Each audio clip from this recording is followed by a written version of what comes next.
ಎಲ್ಲರೂ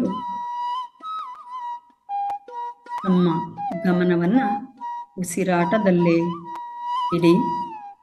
ತಮ್ಮ ಸಂಪೂರ್ಣ ಗಮನ ತಮ್ಮ ಉಸಿರಿನ ಮೇಲೆ ಇರಲಿ.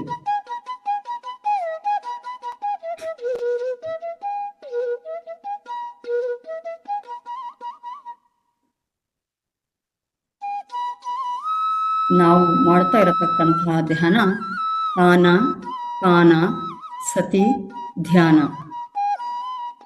ಆನ ಅಂದರೆ ನಾವು ಒಳಗೆ ತೆಗೆದುಕೊಳ್ಳುವ ಉಸಿರು. ಅಪಾನ ಅಂದರೆ ನಾವು ಹೊರಗೆ ಬಿಡುವ ಉಸಿರು. ಇದನ್ನು ಗಮನಿಸಿದಾಗ ಆಗುವ ಮಿಲನವೇ ಸತಿ ಧ್ಯಾನ. ಅದ್ಭುತವಾದ ಸಂಗೀತದೊಂದಿಗೆ ಎಲ್ಲರೂ ಸಹ ತಮ್ಮ ಉಸಿರಾಟವನ್ನೇ ಗಮನಿಸುತ್ತಾ ನಾವು ಧ್ಯಾನದಲ್ಲಿ ಮಗ್ನರಾಗೋಣ.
ಎಲ್ಲರೂ ತಮ್ಮ ಉಸಿರನ್ನೇ ಗಮನಿಸಿ ಶೂನ್ಯ ಧ್ಯಾನವನ್ನು ಮಾಡೋಣ. ಯಾವುದೇ ಬಿಗಿತ ಬೇಡ, ಯಾವುದೇ ಗೊಂದಲ ಬೇಡ, ಯಾವುದೇ ಆಲೋಚನೆ ಬೇಡ. ಆಲೋಚನೆ ಬರುವುದು ಸುಲಭ ಅಥವಾ ಸಹಜ. ಇದಕ್ಕೆ ಒಂದು ಧನ್ಯವಾದವನ್ನು ಹೇಳಿ ತಾವು ತಮ್ಮ ಉಸಿರನ್ನೇ ಗಮನಿಸಿ. ಯಾರು ಕಣ್ಣು ಬಿಡಬೇಡಿ. ಶೂನ್ಯ ಧ್ಯಾನ, ಸೈಲೆಂಟ್ ಮೆಡಿಟೇಷನ್ನನ್ನು ಮುಂದುವರಿಸಿ.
ಇನ್ನು ಕೇವಲ 5 ನಿಮಿಷಗಳ ಶೂನ್ಯ ಧ್ಯಾನವನ್ನು ಮಾಡೋಣ. ಯಾರೂ ಕಣ್ಣು ತೆರೆಯಬೇಡಿ. ತಮ್ಮ ಸಂಪೂರ್ಣ ಗಮನ ತಮ್ಮ ಉಸಿರಿನ ಮೇಲೆ ಇರಲಿ. ತಮ್ಮ ಸಂಪೂರ್ಣ ಗಮನ ತಮ್ಮ ಉಸಿರಿನ ಮೇಲೆ ಇರಲಿ.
ತಮ್ಮ ಎರಡೂ ಕೈಗಳನ್ನು ಬಿಡಿಸಿಕೊಂಡು ಎರಡೂ ಕೈಗಳನ್ನು ತಮ್ಮ ಕಣ್ಣಿನ ಮೇಲೆ 5 ಸೆಕೆಂಡುಗಳ ಕಾಲ ಇಡಿ. 1 2 3 4 5. ನಿಧಾನವಾಗಿ ಎರಡೂ ಕೈಗಳ ಹಸ್ತವನ್ನು ನೋಡುತ್ತಾ ನಿಧಾನಕ್ಕೆ ತಮ್ಮ ಎರಡೂ ಕಣ್ಣುಗಳನ್ನು ತೆರೆಯಿರಿ.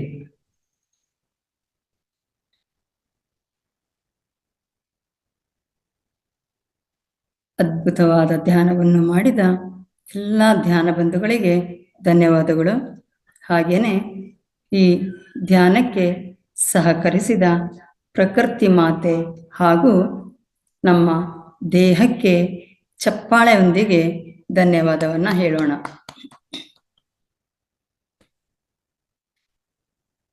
ಮುಂದಿನ ಕಾರ್ಯಕ್ರಮ ಜ್ಞಾನ ಹಂಚಿಕೆ. ಜ್ಞಾನ ಹಂಚಿಕೆಯ ಮೊದಲು ವಿಶೇಷ ಅಂಶವನ್ನು ಗಮನಕ್ಕೆ ತರಲಿದ್ದಾರೆ ಗೀತಾ ನಾಯಕನಹಟ್ಟಿ ಮೇಡಮ್. ಅನ್ಮ್ಯೂಟ್ ಮಾಡಿದ್ದೇನೆ, ತಾವು ದಯಮಾಡಿ ಹಂಚಿಕೊಳ್ಳಿ. Yes ma'am, thank you so much madam. Thank you so much masters. ಎಲ್ಲರಿಗೂ ಆತ್ಮೀಯವಾದ ನಮನಗಳು. ನಾಳೆ 10/7 ತಾರೀಕು 2025 ಗುರು ಪೂರ್ಣಿಮೆಯ ವಿಶೇಷವಾಗಿ ಮಾಸ್ಟರ್ಸ್ ಈ ಏನು ನಡೀತಾ ಇದೆಯೋ 9 ಗಂಟೆಯಿಂದ 10 ಗಂಟೆಯ ತನಕ ನಡೆಯುವಂತ ಕಾರ್ಯಕ್ರಮದಲ್ಲಿ ನಾಳೆ ಅಂದರೆ ನಮ್ಮ ಮಹಾವತಾರ್ ಫೌಂಡೇಶನ್ ಸಂಸ್ಥಾಪಕರಾದಂತಹ ಶ್ರೀಯುತ ರಂಗನಾಥ್ ಸರ್ ನಮ್ಮ ವೇದಿಕೆಗೆ ಬರ್ತಾ ಇದ್ದಾರೆ. ಶ್ರೀ ಗುರು ಪೂರ್ಣಿಮೆಯ ವಿಶೇಷತೆ ಏನು, ಇದನ್ನ ಏನಕ್ಕೆ ಮಾಡ್ಬೇಕು, ಅದೇ ಒಂದು ಗುರುಗಳು ಯಾರು, ಏನು ಎತ್ತಂತೇಳಿ 10 ಹಲವಾರು ವಿಚಾರಗಳನ್ನು ನಮ್ಮ ವೇದಿಕೆಗೆ ಹೊತ್ತು ತರ್ತಾ ಇದ್ದಾರೆ ಮಾಸ್ಟರ್ಸ್. ಅದೇ ರೀತಿ ನಾಳೆ ಮೊದಲಿಗೆ ಜ್ಞಾನ ಹಂಚಿಕೆ ಇರುತ್ತೆ ಮಾಸ್ಟರ್ಸ್. ಗುರುಗಳ ಬಗ್ಗೆ ಮಾಹಿತಿ ಸಿಗ್ತಾ ಹೋಗುತ್ತೆ, ಧ್ಯಾನ ಇರೋದಿಲ್ಲ. 9 ಗಂಟೆಯಿಂದ 10 ಗಂಟೆಯ ತನಕ ಗುರು ಪೂರ್ಣಿಮೆಯ ವಿಶೇಷತೆಯನ್ನು ನಮ್ಮ ರಂಗನಾಥ್ ಸರ್ ತಿಳಿಸ್ಕೊಡ್ತಾ ಇದ್ದಾರೆ. ಅದೇ ರೀತಿ 10 ಗಂಟೆಯಿಂದ 12 ಗಂಟೆಯ ತನಕ ಧ್ಯಾನ ಇರುತ್ತೆ ಮಾಸ್ಟರ್ಸ್.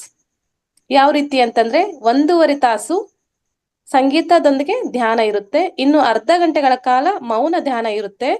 ತದನಂತರ 12 ಗಂಟೆಯಿಂದ 1 ಗಂಟೆಯ ತನಕ ಪ್ರತಿಯೊಬ್ಬ ಮಾಸ್ಟರ್ಸ್ ಅಂದ್ರೆ ಈಗ ಏನು 5 ಭಾಷೆಯಲ್ಲಿ ನಡೀತಿದೆ ನೋಡಿ ಮಾಸ್ಟರ್ಸ್ ಮಹಾವತಾರ್ ಫೌಂಡೇಶನ್ ಇಂದ, ಕನ್ನಡ ಭಾಷೆಯಲ್ಲಿ, ಇಂಗ್ಲಿಷ್ ಭಾಷೆಯಲ್ಲಿ, ಮತ್ತೆ ತೆಲುಗು ಭಾಷೆಯಲ್ಲಿ, ಮತ್ತೆ ತಮಿಳು ಭಾಷೆಯಲ್ಲಿ, ಅದೇ ರೀತಿ ಹಿಂದಿ ಭಾಷೆಯಲ್ಲಿ ಏನು 5 ತರಗತಿ ಕ್ಲಾಸ್ಗಳು ನಡೀತಾ ಇರುತ್ತಲ್ಲ ಅಲ್ಲೆಲ್ಲ ರಜೆ ಇರುತ್ತೆ. ಕನ್ನಡ ಮಾತ್ರ ವೇದಿಕೆಯಲ್ಲಿ ಕಾರ್ಯಕ್ರಮ ನಡೆಯುತ್ತೆ ಮಾಸ್ಟರ್ಸ್. ಅವರೆಲ್ಲರೂ ಈ ವೇದಿಕೆಯಲ್ಲೇ ಆಗಮಿಸ್ತಾರೆ. ಏನು 9 ಗಂಟೆಯ ತನಕ ನಾಳೆ 1 ಗಂಟೆಯ ತನಕ ಕಾರ್ಯಕ್ರಮ ನಡೆಯುತ್ತಲ್ಲ ಅದೇ ವೇದಿಕೆಯಲ್ಲಿ ಎಲ್ಲ 5 ಭಾಷೆಗಳ ಮಾಸ್ಟರ್ಸ್ಗಳು ಸಹ ಆ ವೇದಿಕೆಯಲ್ಲಿ ಇರ್ತಾರೆ. 10 ಗಂಟೆಯಿಂದ 12 ಗಂಟೆ ತನಕ ಧ್ಯಾನ ಇರುತ್ತೆ. ತದನಂತರ 12 ಗಂಟೆಯಿಂದ 1 ಗಂಟೆಗಳ ಕಾಲ ಪ್ರತಿಯೊಬ್ಬ ಮಾಸ್ಟರ್ಸ್ ಗುರುವಿಗೆ ನಮನವನ್ನು ಸಲ್ಲಿಸುವಂತ ಪ್ರತಿಯೊಬ್ರು ಮಾತಾಡ್ಲಿಕ್ಕೆ ಅವಕಾಶ ಇರುತ್ತೆ ಮಾಸ್ಟರ್ಸ್. ಇಷ್ಟು ವಿಶೇಷ ಇರುತ್ತೆ ಮಾಸ್ಟರ್ಸ್ ನಾಳೆ ಗುರು ಪೂರ್ಣಿಮೆಯ ವಿಶೇಷತೆಯಿಂದ. ಇಷ್ಟು ಮಾತನಾಡ್ಲಿಕ್ಕೆ ನನಗೆ ಅವಕಾಶವನ್ನು ಮಾಡಿಕೊಟ್ಟಂತಹ ರೇವತಿ ಮ್ಯಾಮ್ಗೆ, ನೀವೆಲ್ಲ ಕೇಳಿಸಿಕೊಂಡಂತ ನನ್ನ ಎಲ್ಲ ಪ್ರೀತಿಯ ಉನ್ನತ ಚೈತನ್ಯಗಳಿಗೆ ಅನಂತ ಧನ್ಯವಾದಗಳು masters. Thank you so much. Thank you Geetha madam, thank you very much. ಒಳ್ಳೆ ಮಾಹಿತಿಯನ್ನು ಕೊಟ್ರಿ, ಎಲ್ಲ ಧ್ಯಾನ ಬಂಧುಗಳಿಗೆ ಸಹಕಾರಿಯಾಗುತ್ತೆ. ಮುಂದಿನ ಕಾರ್ಯಕ್ರಮ ಜ್ಞಾನ ಹಂಚಿಕೆ. ಈ ದಿನ 7 ಚಕ್ರಗಳ ಬಗ್ಗೆ ಉಪನ್ಯಾಸವನ್ನು ನೀಡ್ತಾ ಇದ್ದಾರೆ ನಮ್ಮ ಹಿರಿಯ ಮಾಸ್ಟರ್ ಆಗಿರತಕ್ಕಂಥ ಶ್ರೀಯುತ ವೆಂಕಟರಮಣ ಸರ್. ವೆಂಕಟರಮಣ ಸರ್ ಇವರು ಕೋಲಾರ ಜಿಲ್ಲೆಯವರಾಗಿರ್ತಾರೆ. ಜೊತೆಗೆ ಇವರೊಬ್ಬ ನಿವೃತ್ತ ಸರ್ಕಾರಿ ಅಧಿಕಾರಿಯೂ ಸಹ. ಇವರು ಬೆಳಿಗ್ಗೆ 5 ಗಂಟೆಗೆ ನಡೆಯುವ ನಮ್ಮ ಈ ಕಾರ್ಯಕ್ರಮದಲ್ಲಿ ಎಲ್ಲರಿಗೆ ಯೋಗಾಸನವನ್ನು ಕಲಿಸ್ಕೊಡ್ತಾರೆ, ಜೊತೆಗೆ ಪ್ರಾಣಾಯಾಮವನ್ನು ಸಹ ಕಲಿಸ್ಕೊಡ್ತಿದ್ದಾರೆ. ಇವರನ್ನ ನಾನು ಈ ವೇದಿಕೆಗೆ ಎಲ್ಲರ ಪರವಾಗಿ ಸ್ವಾಗತಿಸ್ತೇನೆ. Over to you Venkataramana sir. ತುಂಬಾ ಧನ್ಯವಾದಗಳು ಮೇಡಮ್. ನಮಸ್ತೆ ಎಲ್ಲಾ ಮಾಸ್ಟರ್ಸ್ಗೂ ನಮಸ್ತೆ. ಇವತ್ತಿನ ಕಾರ್ಯಕ್ರಮಕ್ಕೆ ನನಗೆ ನೀಡಿರುವುದು 7 ಚಕ್ರಗಳು.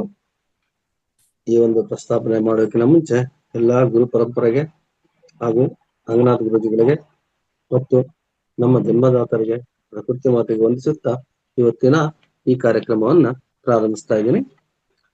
ಮೊದಲಿಗೆ ಈ 7 ಚಕ್ರ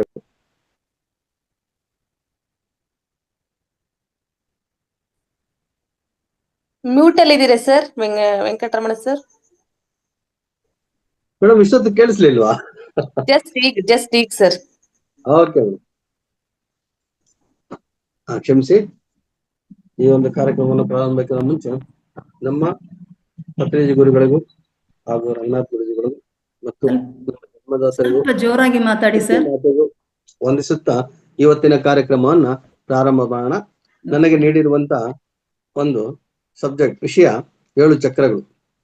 ಈ ಚಕ್ರಗಳು ಇನ್ನು ಸ್ವಲ್ಪ ವಿವರವಾಗಿ ವರ್ಣಿಸ್ತಾ ಹೋಗ್ತೀನಿ. ಈ ಚಕ್ರಗಳು ಎಲ್ಲಿಂದ ಬಂದಿದೆ, ಯಾವ ರೀತಿ ಬಂದಿದೆ ಅನ್ನೋದನ್ನ ಪ್ರಾರಂಭ ತಿಳ್ಕೊಬೇಕಾದ್ರೆ ನಾನು ಮೊದಲೇ ಒಂದ್ಸರಿ ಹೇಳಿದ್ದೆ, ಇದು ಅಷ್ಟಾಂಗ ಯೋಗದಲ್ಲಿ ಬರುವಂತದ್ದು. ಈ ಅಷ್ಟಾಂಗ ಯೋಗ ಅಂದ್ರೆ 8 ಆಯೋಗಗಳಿವೆ. ಈ 8 ಆಯೋಗಗಳಲ್ಲಿ ಈ ಒಂದು ಪ್ರಾಣಾಯಾಮ ಬರೋದು. ಪ್ರಾಣಾಯಾಮ ಅನ್ನೋ 4ನೇ ಆಯಾಮದಲ್ಲಿ. ಈ ಪ್ರಾಣಾಯಾಮ ಅನ್ನೋ ಅಷ್ಟಾಂಗದಲ್ಲಿ ಬರುವಂತದ್ದು ಪ್ರಾಣಾಯಾಮ. ಅದರಲ್ಲಿ ಬರುವಂತದ್ದೇ ಈ 7 ಚಕ್ರಗಳ ವಿವರಣೆ. ಈ 7 ಚಕ್ರಗಳ ವಿವರಣೆ ಬರೋಕ್ ಮುಂಚೆ ನಿಮಗೆ ನಿನ್ನೆ ನಮ್ಮ ನಂದಾ ಮೇಡಮ್ ಅವರು ಈ ಪಂಚಕೋಶಗಳ ಬಗ್ಗೆ ಸಂಪೂರ್ಣವಾಗಿ ನಿಮ್ಗೆ ವಿವರಣೆ ಕೊಟ್ಟಿದ್ದಾರೆ. ಎಲ್ಲಾ ಕೋಶಗಳ ವಿವರಣೆ, 7 ಕೋಶಗಳು ಆ ವಿವರಣೆ ಕೊಟ್ಟಿದ್ದಾರೆ. ಆ 7 ಕೋಶಗಳ ಮುಗಿದ ಮೇಲೆ ಮುಂದುವರಿಯುವಂತ ಒಂದು ವಿಷಯವೇ ಈ 7 ಚಕ್ರಗಳು. ಅರ್ಥ ಮಾಡ್ಕೊಳ್ಳಿ. 7 ಕೋಶಗಳು ಮುಗಿದ ಮೇಲೆ ಅಂದ್ರೆ ನಮ್ಮ ದೇಹದಿಂದ ಹೊರಗಿರುವಂತಹ ಸ್ಥೂಲಕಾಯ ಕೋಶಗಳನ್ನ ಆದ್ಮೇಲೆ ಮುಂದೆ ಹೊರದಂತ ವಿಷಯವೇ ಈ 7 ಚಕ್ರಗಳು. ಈ 7 ಚಕ್ರಗಳು ಯಾವ ರೀತಿ ನಮ್ಮನ್ನ ಆವರಿಸಿವೆ, ಎಲ್ಲಿಂದ ನಮ್ ಪ್ರಾರಂಭ ಮಾಡ್ಬೋದು ಅನ್ನೋದನ್ನ ತಿಳ್ಕೊಬೇಕಾದ್ರೆ ಮೊದಲು ಚಕ್ರಗಳ ಬಗ್ಗೆ ಸ್ವಲ್ಪ ವಿಷಯ ತಿಳ್ಕೋಣ. ಎಲ್ಲೆಲ್ಲಿ ಬರ್ತದೆ, ಏನೇನು ಅಂತ ಚಕ್ರಗಳ ಬಗ್ಗೆ. ಅದಕ್ಕೆ ಮುಂಚೆ ಈ ಚಕ್ರ ಅನ್ನೋದು ಯಾವ ಪದದಿಂದ ಬಂತು? ಇದು ಒಂದು ಸಂಸ್ಕೃತ ಪದ. ಸಂಸ್ಕೃತದಲ್ಲಿ ಇದನ್ನ ಚಕ್ರ ಅಂದ್ರೆ ನೂಲು ಅಂತ ಕರೀತಾರೆ. ಅಲ್ಲಿಂದ ನಮ್ಗೆ ಇದು ಪ್ರಾರಂಭ ಆಗುತ್ತೆ. ಇದನ್ನ ನಾವು ದೇಹದಲ್ಲಿ ಇದನ್ನ ಶಕ್ತಿ ಕೇಂದ್ರಗಳಾಗಿ ನಾವು ಸೂಚಿಸ್ತೀವಿ. ಈ ಶಕ್ತಿ ಕೇಂದ್ರಗಳು ಪ್ರಾಥಮಿಕವಾಗಿ ಮಾನಸಿಕ ಶಕ್ತಿ, ಭಾವನಾತ್ಮಕ ಶಕ್ತಿ ಮತ್ತು ಭೌತಿಕ ಶಕ್ತಿಯೊಂದಿಗೆ ಸಂಬಂಧವಿದೆ. ಪ್ರತಿಯೊಂದು ಚಕ್ರವು ವಿಶೇಷ ಆವರ್ತದೊಂದಿಗೆ ಕಂಪಿಸುತ್ತದೆ. ಅಂದ್ರೆ ಪ್ರತಿಯೊಂದು ಚಕ್ರನ ನಮಗೆ ಆಕ್ಟಿವೇಟ್ ಆಗಿರ್ತದೆ. ಚಕ್ರವು ಸೂಕ್ತ ಆವರ್ತಿಯಲ್ಲಿ ಕಂಪಿಸುತ್ತಿದ್ದರೆ ಅವು ಸಮಸ್ಯೆಗಳನ್ನು ಸೃಷ್ಟಿ ಮಾಡುತ್ತದೆ. ಅಂದ್ರೆ ಆ ಚಕ್ರಗಳು ಸಂಪನ್ನವಾಗಿ ನಡೀತಾ ಇದ್ರೆ ನಮ್ಗೆ ಯಾವ್ದು ತೊಂದರೆ ಆಗಲ್ಲ. ಅದೇ ಸ್ವಲ್ಪ ಏರುಪೇರಾದ್ರೆ ಅಲ್ಲಿ ನಮ್ಗೆ ತೊಂದರೆ ಇದೆ ಅಂತ ನಮಗೆ ಕಾಣಿಸುತ್ತೆ. ಅಂತ ತೊಂದರೆಗಳನ್ನ ಆ ಚಕ್ರಗಳು ನಿರ್ಬಂಧಿಸಬಹುದು. ಅಂತ ಚಕ್ರಗಳನ್ನ ನಾವು ಕೆಲವೊಂದು ಮಂತ್ರಗಳಿಂದ, ಉಸಿರಾಟದ ವ್ಯಾಯಾಮದಿಂದ, ಧ್ಯಾನದಿಂದ ಅವುಗಳನ್ನ ಸಕ್ರಿಯಗೊಳಿಸ್ಬೇಕು. ಚಕ್ರಗಳೇನ ಹೆಚ್ಚು ಕಮ್ಮಿ ಆದಾಗ ಮತ್ತೆ ನಾವು ಅದನ್ನು ಸಕ್ರಿಯಗೊಳಿಸ್ಬೇಕಾದ್ರೆ, ಯಥಾಸ್ಥಿತಿಗೆ ತರಬೇಕಾದ್ರೆ ಆ ಚಕ್ರಗಳು ಸಕ್ರಿಯವಾಗಿ ನಡೀತಾ ಇದ್ರೇನೆ ನಮ್ಗೆ ಎಲ್ಲಾ ರೀತಿಯ ಆರೋಗ್ಯ ಇರೋದು. ಆ ಚಕ್ರಗಳಲ್ಲಿ ಏನಾದ್ರು ಸ್ವಲ್ಪ ಏರುಪೇರಾದ್ರೆ ನಮ್ಮ ಆರೋಗ್ಯ ಹದಗೆಡುತ್ತೆ. ಅಂತ ಹದಗೆಟ್ಟಾಗ ನಾವು ಯಾವುದರಿಂದ?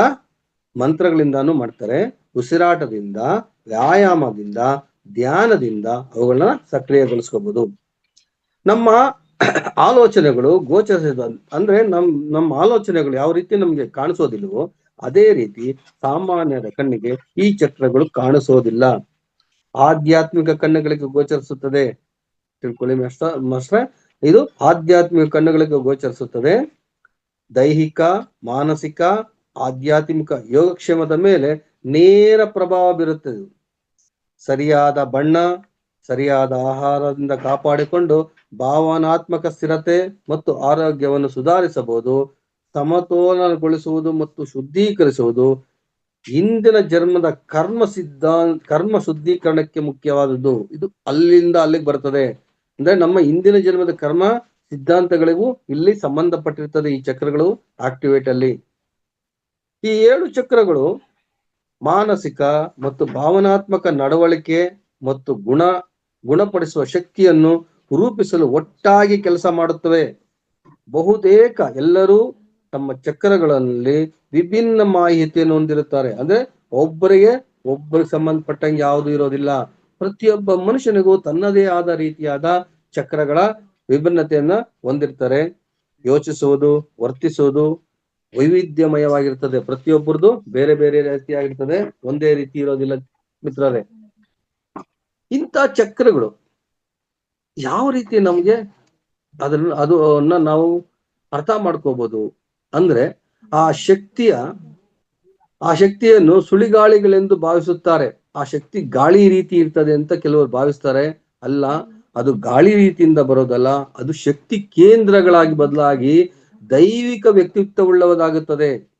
ಬರೀ ಗಾಳಿಯಿಂದ ಕೂಡಿರುವಂತದ್ದಲ್ಲ, ದೈವಿಕ ವ್ಯಕ್ತಿತ್ವಗಳಾಗಿರುತ್ತದೆ. ಪ್ರತಿಯೊಂದಕ್ಕೂ ನಿರ್ದಿಷ್ಟ ಹೆಸರು, ಅರ್ಥ, ವ್ಯಕ್ತಿತ್ವ ಮತ್ತು ಸಕ್ರಿಯಗೊಳಿಸುವಂತ ಮಂತ್ರವಿದ್ಯೆ. ಪ್ರತಿಯೊಂದು ಚಕ್ರವು ನಿರ್ದಿಷ್ಟ ದಿಕ್ಕಿನಲ್ಲಿ ನಿರ್ದಿಷ್ಟ ವೇಗದಲ್ಲಿ ಚಲಿಸುತ್ತಿರುತ್ತದೆ. ಅಂದ್ರೆ ಅದು ಆಕ್ಟಿವೇಟ್ ಆಗಿರುತ್ತದೆ. ಯಾವುದೇ ರೀತಿಯಾಗಿ ಅದನ್ನು ನಿಲ್ಲೋದಿಲ್ಲ, ಅದು ಆಕ್ಟಿವೇಟ್ ಆಗಿ ಚಲಿಸ್ತಾನೆ ಇರ್ಬೇಕು. ಅಕಸ್ಮಾತ್ ಆ ಚಕ್ರ ತಿರುವಿಕೆ ಏನಾದ್ರೂ ಹೆಚ್ಚು ಕಮ್ಮಿ ಆದಾಗ ಆಗ ನಮ್ಮ ದೇಹ ಸಮಸ್ಥಿತಿಯಲ್ಲಿ ಇರೋದಿಲ್ಲ. ಅದನ್ನ ಮತ್ತೆ ನಾವು ಸಕ್ರಿಯಗೊಳಿಸ್ಬೇಕಾಗತ್ತೆ. ಆಗ ಸಕ್ರಿಯಗೊಳಿಸ್ಬೇಕಾದ್ರೆ ಏನ್ ಮಾಡ್ಬೇಕು? ಮತ್ತೆ ಅದೇ ಧ್ಯಾನ, ವ್ಯಾಯಾಮ ಮೂಲಕದಿಂದ ನಾವು ಆ ವೇಗವನ್ನ ಮತ್ತೆ ನಿಯಂತ್ರಣಕ್ಕೆ ತರಬಹುದು. ಇಂಥ ಚಕ್ರಗಳು ಯಾವ್ಯಾವ ಶಕ್ತಿಯನ್ನು ಹೊಂದಿರ್ತದೆ, ಏನೇನು ನಮಗೆ ಕೊಡ್ತದೆ ಒಬ್ಬ ಮನುಷ್ಯನಿಗೆ ಅಂತ ಹೇಳಿದ್ರೆ, ಚಕ್ರಗಳು ದೇಹದ ಪ್ರತಿಯೊಂದು ಅಂಶ, ನಡವಳಿಕೆ, ವ್ಯಕ್ತಿತ್ವ ಮತ್ತು ಆಲೋಚನೆಗಳ ಮೇಲೆ ನಿಯಂತ್ರಣ ಇದೆ. ಪ್ರತಿಯೊಂದು ಚಕ್ರಕ್ಕೂ ವ್ಯಕ್ತಿಯ ನಡವಳಿಕೆ, ಆಲೋಚನೆಗಳು ಇವುಗಳ ಮೇಲೆ ನಿಯಂತ್ರಣ ಇದೆ. ಈ ಚಕ್ರಗಳು ಮನಸ್ಸು, ದೇಹ ವ್ಯವಸ್ಥೆಗೆ 7 ರೀತಿಯಾದ ಬುದ್ಧಿವಂತಿಕೆಯನ್ನು ಒದಗಿಸುತ್ತದೆ. ತಿಳ್ಕೊಳ್ಳಿ ಮಾಸ್ಟರ್, ಈ ಚಕ್ರಗಳು ನಮಗೆ 7 ವಿಧವಾದ ಮಾಹಿತಿಯನ್ನ ಒದಗಿಸ್ತವೆ. ಯಾವ್ದಾದ್ರು ಒಂದೊಂದು ಹೇಳ್ತೀನಿ.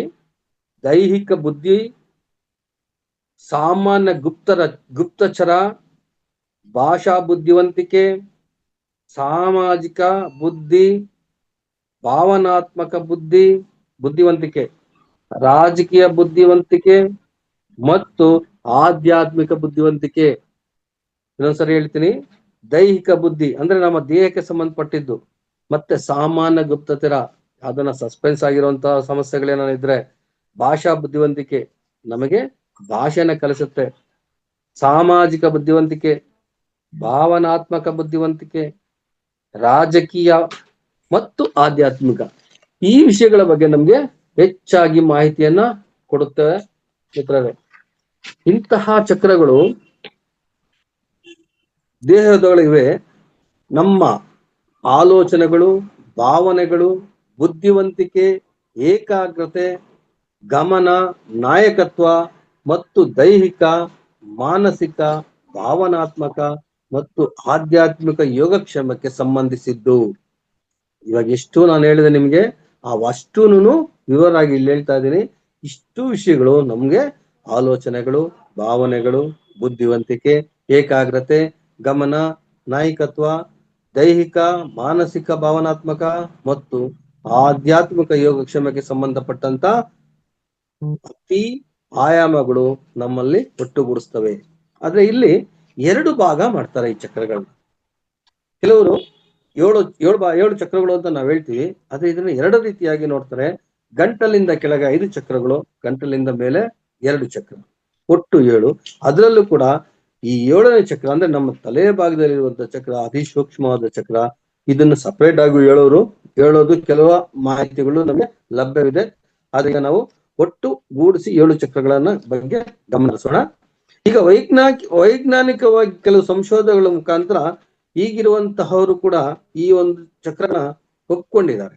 ಅಂದ್ರೆ ಈ ಒಂದು ಪರಮಾಣು ತಂತ್ರಜ್ಞಾನದಲ್ಲಿ ನಡೆಸುವಂತಹ ಸಮಯದಲ್ಲೂ ಕೂಡ ನಮ್ಮ ಹಿಂದಿನವರು ನೀಡುವಂತ ಈ ಚಕ್ರಗಳ ವೈಖರಿಯನ್ನ ಒಪ್ಕೊಂಡಿದ್ದಾರೆ. ಅದನ್ನ ನಾವು ಗುಣಪಡಿಸಬಹುದು ಅಂತ ಅವರು ಸಹ ಒಪ್ಕೊಂಡಿದ್ದಾರೆ.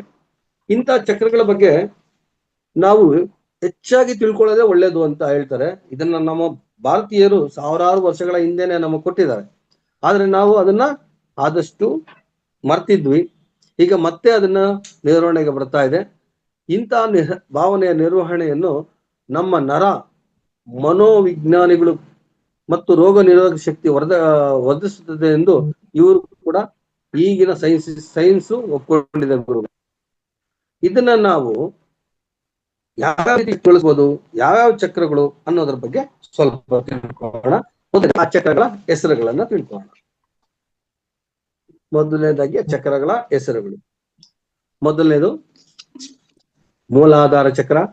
ಇದನ್ನ ನಾವು ಹೇಳ್ತಾನೆ ಬರ್ತಾ ಇರ್ತೀವಿ, ಪದೇ ಪದೇ ಏನು ಹೇಳೋದಿಲ್ಲ, ಅವಾಗ ಸಮಯ ಬಂದಾಗೆಲ್ಲ ಹೇಳ್ತಾ ಇರ್ತೀನಿ. ಮೂಲಾಧಾರ ಚಕ್ರ. ಅದಕ್ಕೆ ಮುಂಚೆ ಒಂದೇ ಒಂದು ವಿಷಯ ನಿಮ್ಮಲ್ಲಿ ಪ್ರಸ್ತಾಪನೆ ಮಾಡ್ತೀನಿ. ನಮ್ಮ ದೇಹದಲ್ಲಿ 72,000 ನಾಡಿಗಳಿವೆ. ಪ್ರತಿಯೊಂದು ನಾಡಿಗೂ ಆಧ್ಯಾತ್ಮಿಕ ಜೀವಶಕ್ತಿಯ ವಾಹಕಗಳಿವೆ. ಈ 72,000 ನಾಡಿಗಳು ವಿವಿಧ ನರ ಕೇಂದ್ರಗಳಿವೆ. ಆ ನರ ಕೇಂದ್ರಗಳಿಗೆ ಅಲ್ಲಿ 109 ಮುಖ್ಯ ನರ ಕೇಂದ್ರಗಳಿವೆ.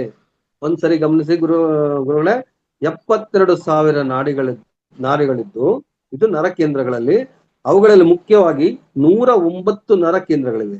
ಆ 109 ನರ ಕೇಂದ್ರಗಳಲ್ಲಿ 9 ಅತಿ ಪ್ರಾಮುಖ್ಯವಾದದ್ದು.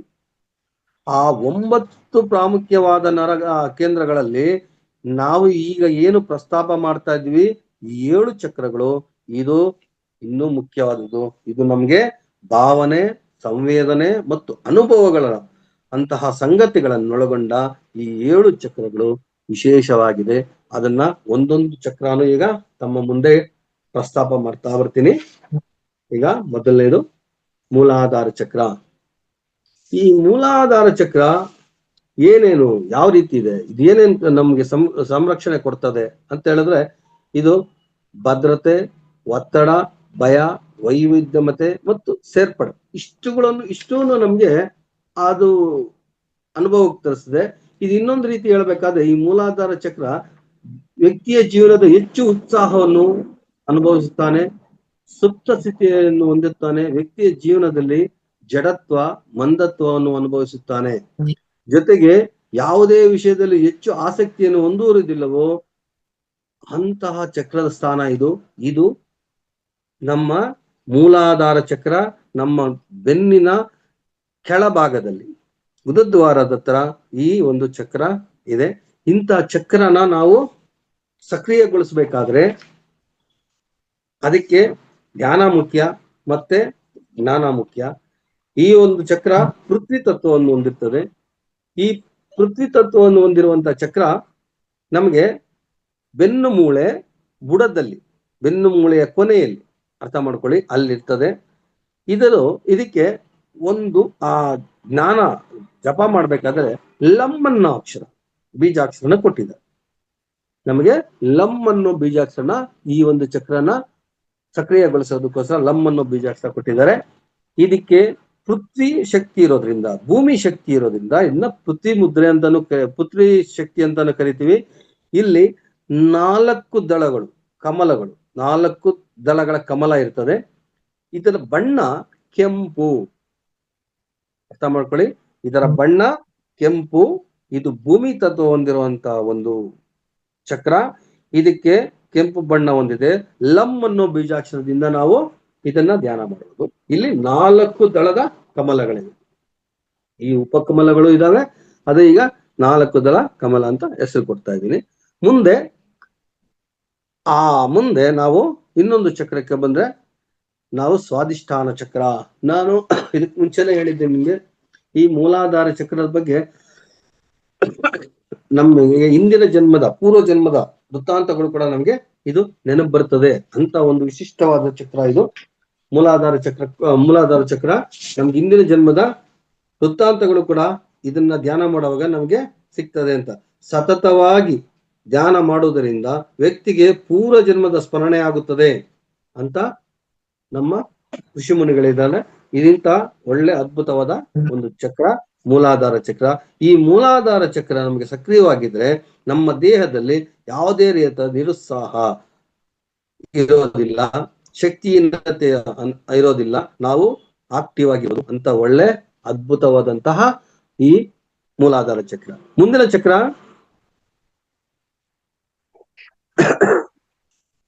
ಸ್ವಾದಿಷ್ಠಾನ ಚಕ್ರ. ಈ ಸ್ವಾದಿಷ್ಠಾನ ಚಕ್ರ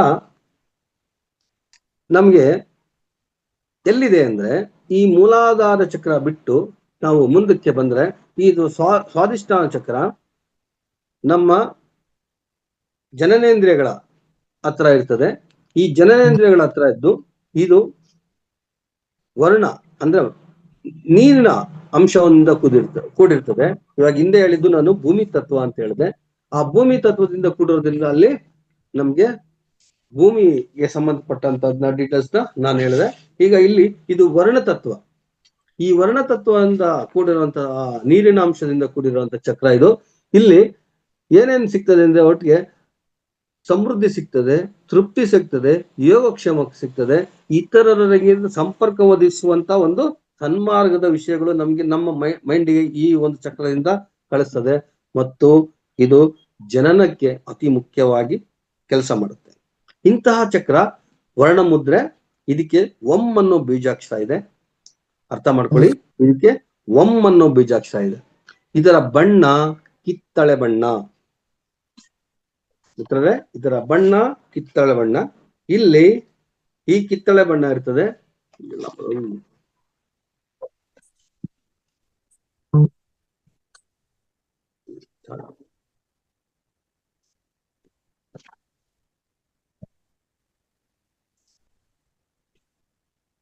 ಇದು ಕಿತ್ತಳೆ ಬಣ್ಣ ಇರ್ತದೆ. ಈ ಸಂತಾನೋತ್ಪತ್ತಿ, ಸೃಜನಶೀಲತೆ ಮತ್ತು ಅಧಿಕ ಚಟುವಟಿಕೆಗಳು ಹಾಗೂ ಪ್ರಯಾಣದ ವಿಷಯಗಳ ಬಗ್ಗೆ ಸಂಬಂಧಿಸುತ್ತದೆ. ನಾನು ಹಂಗೆ ಬಾಯಲ್ಲಿ ಹೇಳ್ತಾ ಇದ್ದೆ, ಈಗ ಓದಿ ಹೇಳೋದು ಒಳ್ಳೇದು ಅಂತ ಹೇಳ್ತಾ ಇದ್ದೀನಿ. ವ್ಯಕ್ತಿ ಲೈಂಗಿಕವಾದ ಗೀಳನ್ನು ಹೊಂದಿರುತ್ತಾನೆ, ಸೃಜನಾತ್ಮಕವಾಗಿ ಏನನ್ನೂ ಮಾಡುವುದಿಲ್ಲ. ಅದೇ ರೀತಿ ವ್ಯಕ್ತಿ ಸೃಜನಶೀಲತೆಯಲ್ಲಿ ತಲ್ಲೀನನಾಗಿದ್ದಾನೆ ಅಥವಾ ಸೃಜನಾತ್ಮಕ ಚಟುವಟಿಕೆಯಿಂದ ಕೂಡಿದ್ದಾನೆ. ಹಾಗಾಗಿ ಈ ಚಕ್ರದ ಶಕ್ತಿಯು ಸೃಜನಶೀಲ ಮತ್ತು ಸಂತಾನೋತ್ಪತ್ತಿಯ ಪ್ರವೃತ್ತಿಯನ್ನು ಪ್ರಕಟಿಸುತ್ತದೆ. ಗುರುಗಳೇ, ಇದು ಸಂತಾನೋತ್ಪತ್ತಿ ಅವಲ ಹೇಳ್ದಂಗೆ ಅದು ಸಂತಾನೋತ್ಪತ್ತಿ ಕೂಡಿರುತ್ತದೆ. ಇದು ನೀರಿನ ಅಂಶದಿಂದ ಕೂಡಿರುವಂತದ್ದು. ಈ ನೀರಿನ ಅಂಶದಿಂದ ಕೂಡಿರೋದಕ್ಕೆ ಇದಕ್ಕೆ ನಾವು ವರ್ಣಮುದ್ರೆ ಅಂತ ಕರಿತೀವಿ. ಈ ವರ್ಣಮುದ್ರೆ ಎಲ್ಲಿ ಲಂ ಒಂ ಅನ್ನೋ ಅಕ್ಷರದಿಂದ ನಾವು ಕರಿತೀವಿ. ಇಲ್ಲಿ 6 ಕಮಲಗಳಿದ್ದಾವೆ. ಇಲ್ಲಿ 6 ಕಮಲಗಳು. ಅವಲ್ಲೇ ನಾನು ಹೇಳಿದೆ 4, ಇಲ್ಲಿ 6 ಕಮಲಗಳಿದ್ದಾವೆ. ಈ 6 ಕಮಲದ ಉಪಬೀಜಾಕ್ಷರಗಳಿದ್ದಾವೆ. ಇದಾದ್ಮೇಲೆ ಮುಂದಿನ ಚಕ್ರ ತುಂಬಾ ಉಪಯುಕ್ತವಾದ ಚಕ್ರ ಮಣಿಪುರ ಚಕ್ರ. ಈ ಮಣಿಪುರ ಚಕ್ರ ನಾವು ತುಂಬಾ ಸ್ವಾಭಿಮಾನಿ, ಸ್ವಪ್ರೀತಿ, ಕೋಪ ನಿರ್ವಹಣೆ, ಶಕ್ತಿ, ಸ್ವಾತಂತ್ರ್ಯ ಮತ್ತು ಸ್ಥಿರತೆಯನ್ನ ಕಾಪಾಡುವಂಥದ್ದು, ಈ ವಿಷಯಗಳ ಕಡೆ ಹೆಚ್ಚು ಗಮನ ಕೊಡುವಂಥದ್ದು ಈ ಚಕ್ರ. ಸಾಮಾನ್ಯವಾಗಿ ಯೋಚನೆ ಮಾಡಿ, ಈ ಚಕ್ರ ನಮ್ಗೆ ಏನೇನು ಮಾಡ್ತದೆ ಅಂದ್ರೆ ಸ್ವಾಭಿಮಾನ ಕೊಡ್ತದೆ, ಸ್ವಪ್ರೀತಿ, ಕೋಪ ನಿರ್ವಹಣೆ, ಶಕ್ತಿ, ಸ್ವತಂತ್ರ ಮತ್ತು ಸ್ಥಿರತೆ. ಶಕ್ತಿ ಎಲ್ಲಿಂದ ಬರ್ತದೆ? ನಮ್ದು ಜೀರ್ಣಕ್ರಿಯೆಗೆ ಸಪೋರ್ಟ್ ಮಾಡುವಂತದ್ದು ಇದು. ಈ ಪಕ್ಕೆಲುಬಿನ ಕೆಳಗೆ ಒಕ್ಕಲಿನ ಸ್ವಲ್ಪ ಮೇಲಕ್ಕೆ, ಒಕ್ಕಲಿನ ಪ್ರದೇಶದಲ್ಲಿ ಪಕ್ಕೆಲುಬಿನಲ್ಲಿ ಈ ಒಂದು ಚಕ್ರ ಇರ್ತದೆ. ಇದನ್ನ ನಾವು ಮಣಿಪುರ ಚಕ್ರ ಆತ್ಮವಿಶ್ವಾಸ ಹೆಚ್ಚಾಗಿರುವಂತ ಚಕ್ರನ ನಾವು ತುಂಬಾ ಪ್ರಾಮುಖ್ಯತೆಯಿಂದ ಕೂಡಿರ್ತದೆ. ಇದು ಇದು ಬಣ್ಣ ಹಳದಿ ಬಣ್ಣ. ಇದರ ಬಣ್ಣ ಹಳದಿ ಬಣ್ಣ. ಇಲ್ಲಿ ನಮಗೆ ಸೂರ್ಯ ಅಂಶ ಇರೋದ್ರಿಂದ, ಅಂದ್ರೆ ಅಗ್ನಿ ತತ್ವ ಇರೋದ್ರಿಂದ, ಈ ಅಗ್ನಿ ತತ್ವಕ್ಕೆ ಸಂಬಂಧಪಟ್ಟಂತೆ ನಮಗೆ ರಮ್ ಅನ್ನೋ ಬೀಜಾಕ್ಷರನ ಕೊಟ್ಟಿದ್ದಾರೆ. ಇಲ್ಲಿ ರಮ್ ಅನ್ನೋ ಬೀಜಾಕ್ಷರನ ಕೊಟ್ಟಿದ್ದಾರೆ. ಈ ರಮ್ ಅನ್ನೋ ಬೀಜಾಕ್ಷರ ಜೊತೆಗೆ ಇಲ್ಲಿ ದಳಗಳು 10 ಕಮಲ ದಳಗಳಿವೆ. ದಯವಿಟ್ಟು ಗಮನಿಸಿ. ಅವಲೇ ನಾನು ಮೊದಲು ಹೇಳಿದ್ದು 4, ಮತ್ತೆ ಸ್ವಾದಿಷ್ಠಾನಕ್ಕೆ 6, ಮಣಿಪುರಕ್ಕೆ 10 ದಳಗಳ ಕಮಲಗಳು ಇಲ್ಲಿರ್ತವೆ. ಈ 10 ದಳದ ಕಮಲದಲ್ಲಿ ಇಲ್ಲಿ ಅಗ್ನಿ ತತ್ವ ಇರೋದ್ರಿಂದ ಇದು ಹಳದಿ ಬಣ್ಣ ಆಗಿರ್ತದೆ. ಇದಕ್ಕೆ ರಮ್ ಅನ್ನೋ ಬೀಜಾಕ್ಷರನ ಕೊಟ್ಟಿದ್ದಾರೆ. ಈ ರಮ್ ಅನ್ನೋ ಬೀಜಾಕ್ಷರ ತುಂಬಾ ಮುಖ್ಯವಾಗಿ ನಮ್ಗೆ ಜೀರ್ಣಶಕ್ತಿಗೆ ಆಸ್ಪದ ಕೊಡುತ್ತೆ. ಈ ಒಂದು ಚಕ್ರ ನಮ್ಗೆ ಆಕ್ಟಿವೇಟ್ ಆಗಿದೆ, ನಮಗೆ ಹೊಟ್ಟೆಗೆ ಸಂಬಂಧಪಟ್ಟಂತ ಯಾವುದೇ ರೀತಿಯಾದ ಕಾಯಿಲೆಗಳು ಬರಲ್ಲ. ಇದನ್ನ ಸಕ್ರಿಯಗೊಳಿಸ್ಕೋಬೇಕಾದ್ರೆ ಯೋಗ ಮತ್ತು ಧ್ಯಾನದಿಂದ ಆಗತ್ತೆ. ಇದಾದ್ಮೇಲೆ ಮುಂದಿನ ಚಕ್ರ ನಮಗೆ ಹೃದಯ ಚಕ್ರ ಅಥವಾ ಅನಾಹತ ಚಕ್ರ ಅಥವಾ ಭಾವಾತ್ಮಕ ಚಕ್ರ ಅಂತ ಕರೀತಾರೆ. ಇದು ನಮಗೆ ನಾಯಕತ್ವನ ತಂದುಕೊಡುವಂತ ಚಕ್ರ, ಗೌರವ ಚೈತನ್ಯವನ್ನು ತಂದುಕೊಡುವಂತ ಚಕ್ರ, ಶಾಂತಿ ತಂದುಕೊಡುವಂತ ಚಕ್ರ. ಇದು ತುಂಬಾ ಮುಖ್ಯವಾದಂತ ಚಕ್ರ. ಇದು ನಾವು ಗಮನಿಸಿದಾಗ ಇದು ತುಂಬಾ ಒಳ್ಳೆ ಚಕ್ರ. ಇದು ನಮ್ಗೆ ಪ್ರೀತಿ, ಸಹಾನುಭೂತಿ, ಏನಾರ ಹೇಳಿದ್ರೆ ನಿಮ್ಗೆ ಹೃದಯನೇ ಇಲ್ಲ ಅಂತ ಕೇಳ್ತೀವಿ. ನೀವು ಗಮನಿಸಿರ್ಬೋದು, ನಿಮ್ಗೆ ಹೃದಯನ ಇದೆಯಾ ಇಲ್ಲಪ್ಪ ಅಂತ ಕೇಳ್ತೀರಿ. ಆತರ ಒಂದು ಶಕ್ತಿ ಕೊಡುವಂತ ಚಕ್ರ ಇದು. ಈ ಚಕ್ರನ ನಾವು ಹೃದಯದ ಭಾಗದಿಂದ ಎಲ್ಲಿ ಬರ್ತದೆ ಇದು ಅಂತ ಹೇಳಿದ್ರೆ ನಮ್ಮ ಹೃದಯದ ಮಧ್ಯ ಭಾಗದಲ್ಲಿರ್ತದೆ. ಈ ಚಕ್ರಕ್ಕೆ ನಾವು ಸಕ್ರಿಯಗೊಳಿಸ್ಕೋಬೇಕಾದ್ರೆ ಇದಕ್ಕೆ ನೀಡಿರುವಂತ ಅಕ್ಷರ ಎಂ ಅಂತ. ಇದು ವಾಯು ಸಂಬಂಧಪಟ್ಟಂತ ಚಕ್ರ ಆಗಿರ್ತದೆ. ಅಂದ್ರೆ ನಮ್ಮ ಹೃದಯ ವಾಯುವಿಗೆ ಸಂಬಂಧಪಟ್ಟಿದ್ದು, ನಮ್ಮ ಉಸಿರಾಟಕ್ಕೆ ಸಂಬಂಧಪಟ್ಟಿದ್ದು. ಈ ಉಸಿರಾಟಕ್ಕೆ ಸಂಬಂಧಪಟ್ಟಂತ ಹೃದಯಕ್ಕೆ ನಾವು ವಾಯು ಮುದ್ರೆ ಅಂತಾನೂ ಕರಿತೀವಿ. ಇದಕ್ಕೆ ಎಂ ಅನ್ನು ಬೀಜಾಕ್ಷರ ಕೊಟ್ಟಿದ್ದಾರೆ. ಇದರ ಬಣ್ಣ ಹಸಿರು. ಇಲ್ಲಿ 12 ದಳಗಳಿದಾವೆ. ಕಮಲ ದಳಗಳು 12 ಇರ್ತದೆ. ಮಧ್ಯದಲ್ಲಿ ಎಂ ಅನ್ನು ಬೀಜಾಕ್ಷರ ಕೊಟ್ಟಿರ್ತಾರೆ. ಸುತ್ತಲೂ 12 ದಳಗಳಿರ್ತದೆ, ಮಧ್ಯದಲ್ಲಿ ಎಂ ಅನ್ನು ಬೀಜಾಕ್ಷರ ಕೊಟ್ಟಿರ್ತಾರೆ. ಮಿತ್ರರೇ, ಇದನ್ನ ಹೇಳಿದೀನಿ ಮೊದಲೇ, ಇದರ ಬಣ್ಣ ಹಸಿರು ಅಂತ. ಇದು ನಮಗೆ ಜೀವ, ಇದು ನಮ್ಮ ಜೀವ. ಉಸಿರೇ ನಮ್ಮ ಜೀವ. ಅದಿಲ್ಲ ಅಂದ್ರೆ ನಾವಿಲ್ಲ. ಅದಕ್ಕೆ ಅದು ನಮಗೆ ಒಳ್ಳೆಯ ಶಕ್ತಿ ಕೊಡುವಂತ ಜೊತೆಗೆ ನಮಗೆ ಶಾಂತಿ ಕೊಡ್ತದೆ, ಸಂತೋಷ ಕೊಡ್ತದೆ, ಮತ್ತೆ ಗೌರವ ಕೊಡುವಂಥದ್ದು, ಮತ್ತೆ ಚೈತನ್ಯ ಕೊಡುವಂಥದ್ದು, ಸೃಜನಶೀಲತೆಯನ್ನು ಕೊಡ್ತದೆ. ಇಂಥ ಒಳ್ಳೆ ಚಕ್ರ ಇದು. ಇದಾದ ಮೇಲೆ ಮುಂದಕ್ಕೆ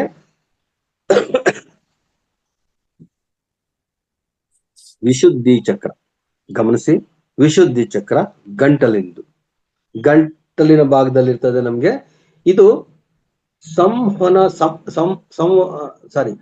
ಇದು ನಮ್ಗೆ ಮಾತಾಡೋದಕ್ಕೆ, ವಿಚಾರಗಳನ್ನ ಸಂಸ್ಕರಿಸೋದಕ್ಕೆ, ಸ್ವಯಂ ಅಭಿವ್ಯಕ್ತಿಗೆ, ಸೃಜನಶೀಲತೆಗೆ, ಇಷ್ಟಕ್ಕೂ ನಮ್ಗೆ ಸಹಕರಿಸುವಂಥದ್ದು. ಮತ್ತೊಂದ್ಸಲ ಹೇಳ್ತೀನಿ, ಈ ಒಂದು ಚಕ್ರ ಗಂಟಲಿಗೆ ಸಂಬಂಧಪಟ್ಟಿದ್ದು ವಿಶುದ್ಧಿ ಚಕ್ರ. ವಿಚಾರಗಳನ್ನ ಸಂಸ್ಕರಿಸುವುದು, ಮಾತನಾಡುವುದು, ಸ್ವಯಂ ಅಭಿವ್ಯಕ್ತಿ, ಸೃಜನಶೀಲತೆ ಇದೆಲ್ಲ ಬರ್ತದೆ. ನಮ್ಗೆ ಏನಾದ್ರೂ ಸಂತೋಷ ವ್ಯಕ್ತಪಡಿಸ್ಬೇಕಾದ್ರೆ, ಏನಾದ್ರೂ ಮಾತಾಡ್ಬೇಕಾದ್ರೆ, ಯಾರ ಜೊತೆ ನಾವು ಆಪ್ಯಾಯದಿಂದ ನಾವು ನಡ್ಕೋಬೇಕಾದ್ರೆ ನಮ್ಗೆ ಗಂಟಲು ಬಿಗಿ ಬರ್ತದೆ. ಅಂದ್ರೆ ಆ ರೀತಿಯಾದ ಸಂತೋಷನ ಕೊಡುವಂತ ಒಂದು ಈ ಚಕ್ರ ವಿಶುದ್ಧಿ ಚಕ್ರ. ಈ ವಿಶುದ್ಧಿ ಚಕ್ರಕ್ಕೆ ಆಕಾಶ ತತ್ವ ಇರೋದ್ರಿಂದ ಇದನ್ನ ನಾವು ಆಕಾಶ ಮುದ್ರೆ ಎಂದ ನೋಡಿ ಇದಕ್ಕೆ ಹಂ ಅನ್ನೋ ಬೀಜಾಕ್ಷರನ ಕೊಟ್ಟಿರ್ತೀವಿ. ಅರ್ಥ ಮಾಡ್ಕೊಳ್ಳಿ, ಇದಕ್ಕೆ ಹಂ ಅನ್ನೋ ಬೀಜಾಕ್ಷರನ ಕೊಟ್ಟಿರ್ತೀರಿ. ಈ ಹಂ ಅನ್ನೋ ಬೀಜಾಕ್ಷರ ಇರುವಂತ ಸ್ಥಳದಲ್ಲಿ ನಮ್ಗೆ 16 ಕಮಲ ದಳಗಳಿರ್ತವೆ. 16 ಕಮಲ ದಳಗಳಿರ್ತವೆ. ಇದರ ಬಣ್ಣ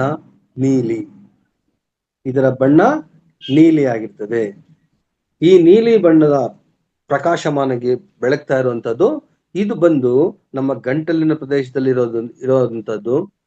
ಇದು ಗಂಟಲಿನ ಪ್ರದೇಶದಲ್ಲಿ ಇರುವಂತದ್ದು ನಮ್ಮ ಶ್ವಾಸ. ತುಂಬಾ ಈ ಮುಖ್ಯವಾದಂತಹ ಚಕ್ರ ಇದು ಶ್ವಾಸಕ್ಕೆ.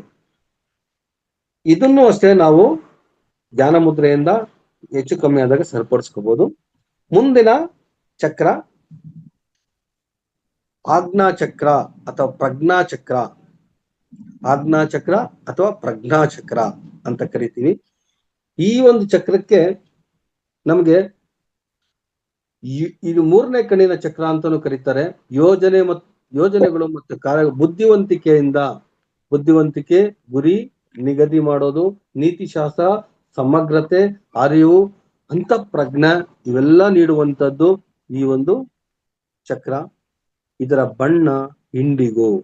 ಅರ್ಥ ಮಾಡ್ಕೊಳ್ಳಿ, ಇದರ ಬಣ್ಣ ಇಂಡಿಗೋ. ಇದು ನಮ್ಮ ಎರಡೂ ಉಬ್ಬುಗಳ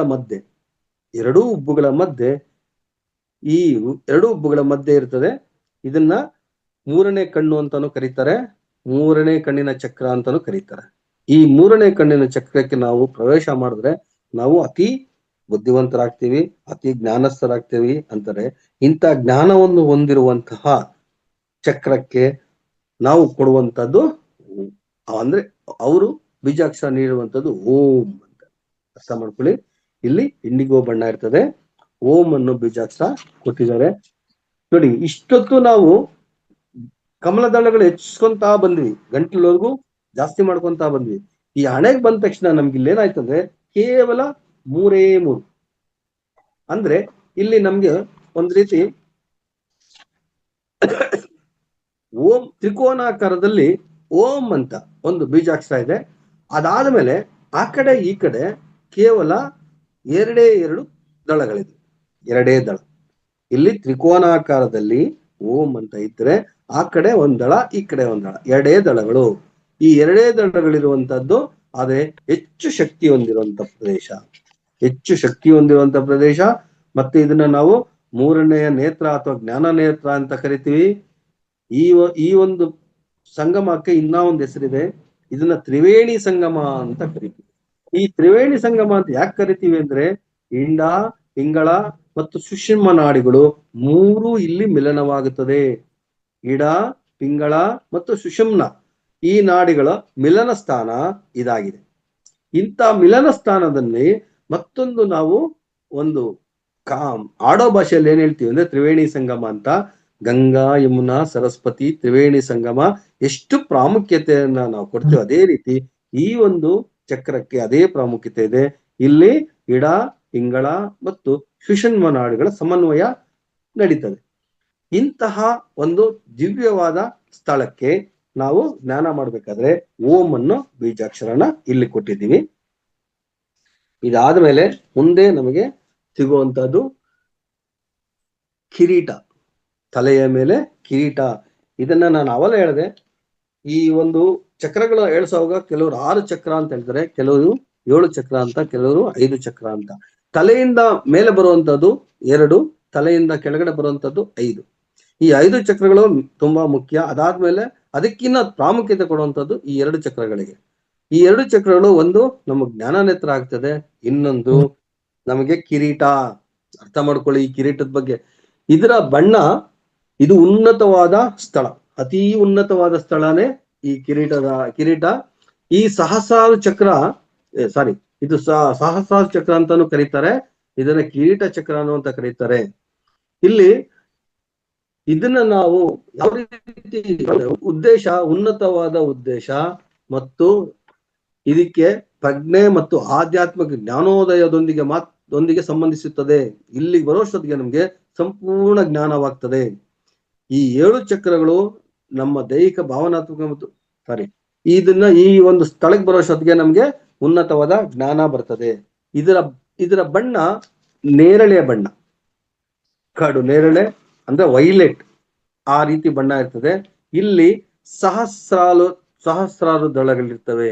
ಇದು ನೆತ್ತಿಯ ಮೇಲುಗಡೆ ಇರ್ತದೆ. ಇಲ್ಲಿ ಯಾವುದೇ ರೀತಿಯಾದ ಬೀಜಾಕ್ಷರವಿಲ್ಲ, ಶೂನ್ಯ. ಇಲ್ಲಿ ಶೂನ್ಯ ಮುದ್ರೆನ ನಾವು ಉಪಯೋಗಿಸ್ತೀವಿ. ಇಲ್ಲಿ ಮೌನ ಇರ್ತದೆ, ಕೇವಲ ಮೌನ ಇರ್ತದೆ. ಅರ್ಥ ಮಾಡ್ಕೊಳ್ಳಿ, ಇಲ್ಲಿ ಕೇವಲ ಮೌನ ಇರ್ತದೆ. ಇಂಥ ಮೌನದಲ್ಲಿ ನಾವು ಧ್ಯಾನ ಮಾಡ್ಬೇಕು. ಧ್ಯಾನ ಮಾಡಿ ಅದನ್ನ ಸಕ್ರಿಯಗೊಳಿಸ್ಬೇಕಾಗುತ್ತೆ. ಇಂತಹ ಸಕ್ರಿಯಗೊಳಿಸುವಂತ ಸ್ಥಳದಲ್ಲಿ ನಾವು ಹೆಚ್ಚು ಶಕ್ತಿನ ಪಡ್ಕೊಂತೀವಿ. ಹೆಚ್ಚು ಶಕ್ತಿನ ಪಡ್ಕೊಂಡಾಗ ಇಲ್ಲಿ ನಮ್ಗೆ ಹೆಚ್ಚು ಶಕ್ತಿ ಸಿಗ್ತದೆ. ಇಂತಹ ಶಕ್ತಿ ನೀಡುವಂತ ಇನ್ನೊಂದು ಚಕ್ರ ನಮ್ಗಿಲ್ಲ. ಆದ್ರಿಂದ ಇದು ಸಹಸ್ರಾರು ಚಕ್ರ ಅಥವಾ ಜ್ಞಾನ ನೇತ್ರದ ಚಕ್ರ ಅಥವಾ ಕಿರೀಟದ ಚಕ್ರ ಅಂತಾನು ಕರಿತೀವಿ. ಈ ಕಿರೀಟದ ಚಕ್ರವನ್ನ ನಾವು ತಲುಪಬೇಕಾದ್ರೆ ಸಂಪೂರ್ಣವಾಗಿ ನಾವು ಆಧ್ಯಾತ್ಮಿಕ ಅಥವಾ ಜ್ಞಾನದಲ್ಲಿ ಉನ್ನತ ಸ್ಥಾನವನ್ನು ಪಡೆದಿರಬೇಕಾಗುತ್ತೆ. ಈಗ ಇಂತಹ ಚಕ್ರಗಳು ಹೊಂದಿರುವಂತ ನಮ್ಮ ದೇಹ ಏನಾದ್ರು ಪ್ರಾಬ್ಲಮ್ಸ್ ಆದಾಗ ಯಾವ್ಯಾವದಿಂದ ನಾವು ಉತ್ತೇಜನಗೊಳ್ಳಬಹುದು, ಯಾವ್ಯಾವದಿಂದ ನಾವು ಇದನ್ನ ಸರಿಪಡಿಸ್ಕೊಳ್ಬೇಕು ಅನ್ನೋದಂತ ಒಂದು ಗಮನ ಹರಿಸಿದ್ರೆ ಯೋಗ ವ್ಯಾಯಾಮಗಳಿಂದ ನಾವು ಇದನ್ನ ಸರಿಪಡಿಸ್ಬೋದು. ಶಕ್ತಿಯಲ್ಲಿ ಉತ್ತೇಜಿಸಲು ಉಸಿರಾಟದ ಅಭ್ಯಾಸಗಳು, ಸ್ವಯಂ ಅರಿವು, ಮನಸ್ಸಿನ ಶಾಂತಿ ಪಡೆಯಲು ಈ ಮತ್ತು ಸರಳ ಶುದ್ಧೀಕರಣ ಧ್ಯಾನದಿಂದ ಮತ್ತೆ ಆಯುರ್ವೇದ ಮೂಲಿಕೆಗಳಿಂದ ಮತ್ತು ವಿಶ್ರಾಂತಿಯ ಸಂಗೀತ ಕೇಳುವುದರಿಂದ ಈ ನಾಡಿಗಳಿಗೆ ಏನಾದರೂ ತೊಂದರೆ ಆದರೆ ಈ ಒಂದು ಕಾರ್ಯಕ್ರಮವನ್ನು ಮಾಡೋದ್ರಿಂದ ನಮ್ಮ ಎಲ್ಲಾ ಚಕ್ರಗಳು ಚೇತನಗೊಳ್ಳುತ್ತವೆ. ಇಲ್ಲಿ ನಾನು ಕೇವಲ ನಿಮಗೆ ಚಕ್ರಗಳ ಪರಿಚಯ ಮಾಡಿಕೊಟ್ಟಿದ್ದೀನಿ, ಅದರ ಬೀಜಾಕ್ಷರಗಳು ಹೇಳಿದ್ದೀನಿ. ಇದರ ಉಪಬೀಜಾಕ್ಷರಗಳು ಸಮಯ ಇದ್ದಿದ್ದು ಹೇಳ್ಬೋದು, ಇಲ್ಲ 10 ಗಂಟೆ ಆಯ್ತಲ್ಲ, ಟೈಮ್ ನೋಡ್ಕೊಂಡು ಹೇಳ್ತಾ ಇದ್ದೀನಿ. ಈಗ ಈ ಚಕ್ರಗಳಲ್ಲಿ ನಿಮಗೆ ಏನಾದ್ರೂ ಸಂದೇಶ ಇದ್ರೆ ದಯವಿಟ್ಟು ಕೇಳಿ. Lakshmi ma'am. Yes ma'am. Sir ಮುಗೀತಾ ನಿಮ್ದು? ಆಯ್ತು ಮೇಡಮ್, ಏನಾದ್ರು ಇದ್ರೆ ಕೇಳಿ. ಅಲ್ಲ ಇದು ಇನ್ನ 1 hour ಅಷ್ಟಿದೆ. ಅಲ್ಲ ಕೋಚಿಂಗ್ ಇದು ಮುಗೀತಲ್ಲ? ಓಕೆ, ಟೈಮ್ ಆಯ್ತು. ತುಂಬಾ ಚೆನ್ನಾಗಿ ತಿಳಿಸ್ಕೊಡ್ತೀರಾ 7 ಚಕ್ರಗಳ ಬಗ್ಗೆನು. ಚಕ್ರ ಅನ್ನೋದು ಒಂದು ಸಂಸ್ಕೃತ ಪದದಿಂದ ಬಂದಿರತಕ್ಕಂಥದ್ದು. ಪ್ರತಿಯೊಂದು ಚಕ್ರವೂ ಸಹ ಆಕ್ಟಿವೇಟ್ ಆಗಿರ್ಬೇಕು. ಚಕ್ರ ಏರುಪೇರಾದ್ರೆ ನಾವೇ ಸಕ್ರಿಯವಾಗಿ ಅದನ್ನ ಗಳಿಸ್ಕೋಬೇಕಾಗತ್ತೆ. ಈ ಚಕ್ರಗಳು ಜನ್ಮ ಸಿದ್ಧಾಂತಕ್ಕೆ ಸಂಬಂಧಪಟ್ಟಂತವು. ಒಬ್ಬೊಬ್ರಿಗೂ ಒಂದೊಂದ್ ತರಹದ ಅನುಭವವನ್ನ ಕೊಡ್ತವೆ. ಇವು ಚಕ್ರಗಳನ್ನ ಧ್ಯಾನ ಮಾಡೋದ್ರಿಂದ, ವ್ಯಾಯಾಮ ಮಾಡೋದ್ರಿಂದ ನಾವು ಸಕ್ರಿಯಗೊಳಿಸ್ಕೋಬಹುದು. ಅದರಲ್ಲಿ 7 ಚಕ್ರಗಳು, ಆ 7 ಚಕ್ರಗಳಿಗೆ ಸಂಬಂಧಪಟ್ಟಂತಹ ಮಂತ್ರ, ಮತ್ತೆ ಅದಕ್ಕೆ ಸಂಬಂಧಪಟ್ಟಂತಹ ದಳಗಳು, ಮತ್ತೆ ಅದಕ್ಕೆ ಸಂಬಂಧಪಟ್ಟಂತ ಕಲ್ಲರ್ಗಳು, ಇವನ್ನೆಲ್ಲ ತುಂಬಾ ಚೆನ್ನಾಗಿ ತಿಳಿಸ್ಕೊಟ್ಟಿದ್ದೀರಾ ಸರ್. ಇವೇನಾದ್ರೂ ಏರುಪೇರು ಆದ್ರೆ ಅವನ್ನ ನಾವು ಯೋಗ, ಧ್ಯಾನ ಮತ್ತು ಸಂಗೀತದಿಂದ ಸರಿದೂಗಿಸ್ಕೊಂಡು ಹೋಗ್ಬೋದು ಅಂತ ತುಂಬಾ ಚೆನ್ನಾಗಿ ತಿಳಿಸ್ಕೊಟ್ಟಿದ್ದೀರಾ ಸರ್. ಧನ್ಯವಾದಗಳು ಸರ್. ಮಾಸ್ಟರ್, ಈಗ ಸರ್ 7 ಚಕ್ರಗಳ ಬಗ್ಗೆ ನಮ್ಗೆ ವಿವರಣೆನ ಕೊಟ್ಟಿದ್ದಾರೆ. ನಿಮ್ಗೆ ಏನಾದ್ರೂ ಕ್ವಶನ್ಸ್ ಇದ್ರೆ ಅಥವಾ ಅವರ ಇದ್ರ ಬಗ್ಗೆ ನಿಮ್ಗೆ ಅನಿಸಿಕೆಗಳನ್ನ ತಿಳಿಸ್ಬೇಕಂದ್ರೆ ಹ್ಯಾಂಡ್ ರೈಸ್ ಮಾಡಿ ಮಾಸ್ಟರ್ಸ್. ಹಾಗೆ ಲಿಂಕ್ ಶೇರ್ ಮಾಡಿದ್ದಾರೆ, ಆ ಲಿಂಕ್ ಅನ್ನ ಲೈಕ್ ಮಾಡಿ, ಶೇರ್ ಮಾಡಿ, ಮತ್ತೆ ಕಾಮೆಂಟ್ ಮಾಡಿ ಮಾಸ್ಟರ್. ಲೈಕ್ ಮಾಡಿದ್ರೆ ನೀವು ಚಾಟ್ ಬಾಕ್ಸ್ ಅಲ್ಲಿ ಎಸ್ ಅಂತ ಕಾಮೆಂಟ್ ಮಾಡಿ. ನಿಮ್ಗೆ ಸರ್ ಹತ್ರ ಏನಾದ್ರೂ ಕ್ವಶನ್ಸ್ ಇದ್ರೆ, ನಿಮ್ಮ ಅನಿಸಿಕೆ ಹೇಳ್ಕೊಬೇಕಂದ್ರೆ ಹ್ಯಾಂಡ್ ರೈಸ್ ಮಾಡಿ ಮಾಸ್ಟರ್. ಲಕ್ಷ್ಮೀ ಸೇಬಯ್ಯ ಸರ್ ಮಾತಾಡಿ, ಅನ್ಮ್ಯೂಟ್ ಮಾಡ್ಕೊಂಡು ಮಾತಾಡಿ ಸರ್. ಮೇಡಮ್ ಮಾತಾಡಿ ಮೇಡಮ್, ಅನ್ಮ್ಯೂಟ್ ಮಾಡ್ಕೊಳ್ಳಿ. ನಮಸ್ಕಾರ ಸರ್, ಗುರುಗಳಿಗೆ ನಮಸ್ಕಾರ. ನಮಸ್ತೆ ಅಮ್ಮ. ತುಂಬಾ ಚೆನ್ನಾಗಿತ್ತು ಸರ್. ನಾವು ಧ್ಯಾನ ಮಾಡಿದ್ದೀವಿ, ಚಕ್ರಗಳ ಧ್ಯಾನ. ಆ ಧ್ಯಾನ ಮೂಲಾಧಾರ ಇದೆ, ಸ್ವಾಧಿಷ್ಠಾನ ಇಲ್ಲಿದೆ, ಮಣಿಪುರ ಇಲ್ಲಿದೆ ಅಂತ ಅದನ್ನ ನೆನ್ಸ್ಕೊಳ್ಳಿ ಅಂತ ಹೇಳಿದ್ರು. ಅದ್ರ ಬಣ್ಣ ನಮಗ್ ಗೊತ್ತಿರ್ಲಿಲ್ಲ. ಅದೆಲ್ಲ ಇವಾಗ ನಿಮ್ಮ ವಿವರವಾಗಿ ಹೇಳಿದ್ಕೆ ತುಂಬಾ ಸಂತೋಷ ಆಗೋಯ್ತು. ತುಂಬಾ ಚೆನ್ನಾಗಿತ್ತು ಸರ್. ಈಗ ಒಂದು ಈ ಪಿಕ್ಚರ್ ಕಾಣಿಸ್ತದ ನಿಮ್ಗೆ? ನೋಡ್ತೀರಾ? ಈ ಪಿಕ್ಚರ್ ಕಾಣಿಸ್ತದಲ್ಲ ನಿಮ್ಗೆ? ಕಾಣಿಸ್ತದಲ್ವಾ? ಒಂದ್ಸರಿ ಗಮನ ಕೊಡಿ.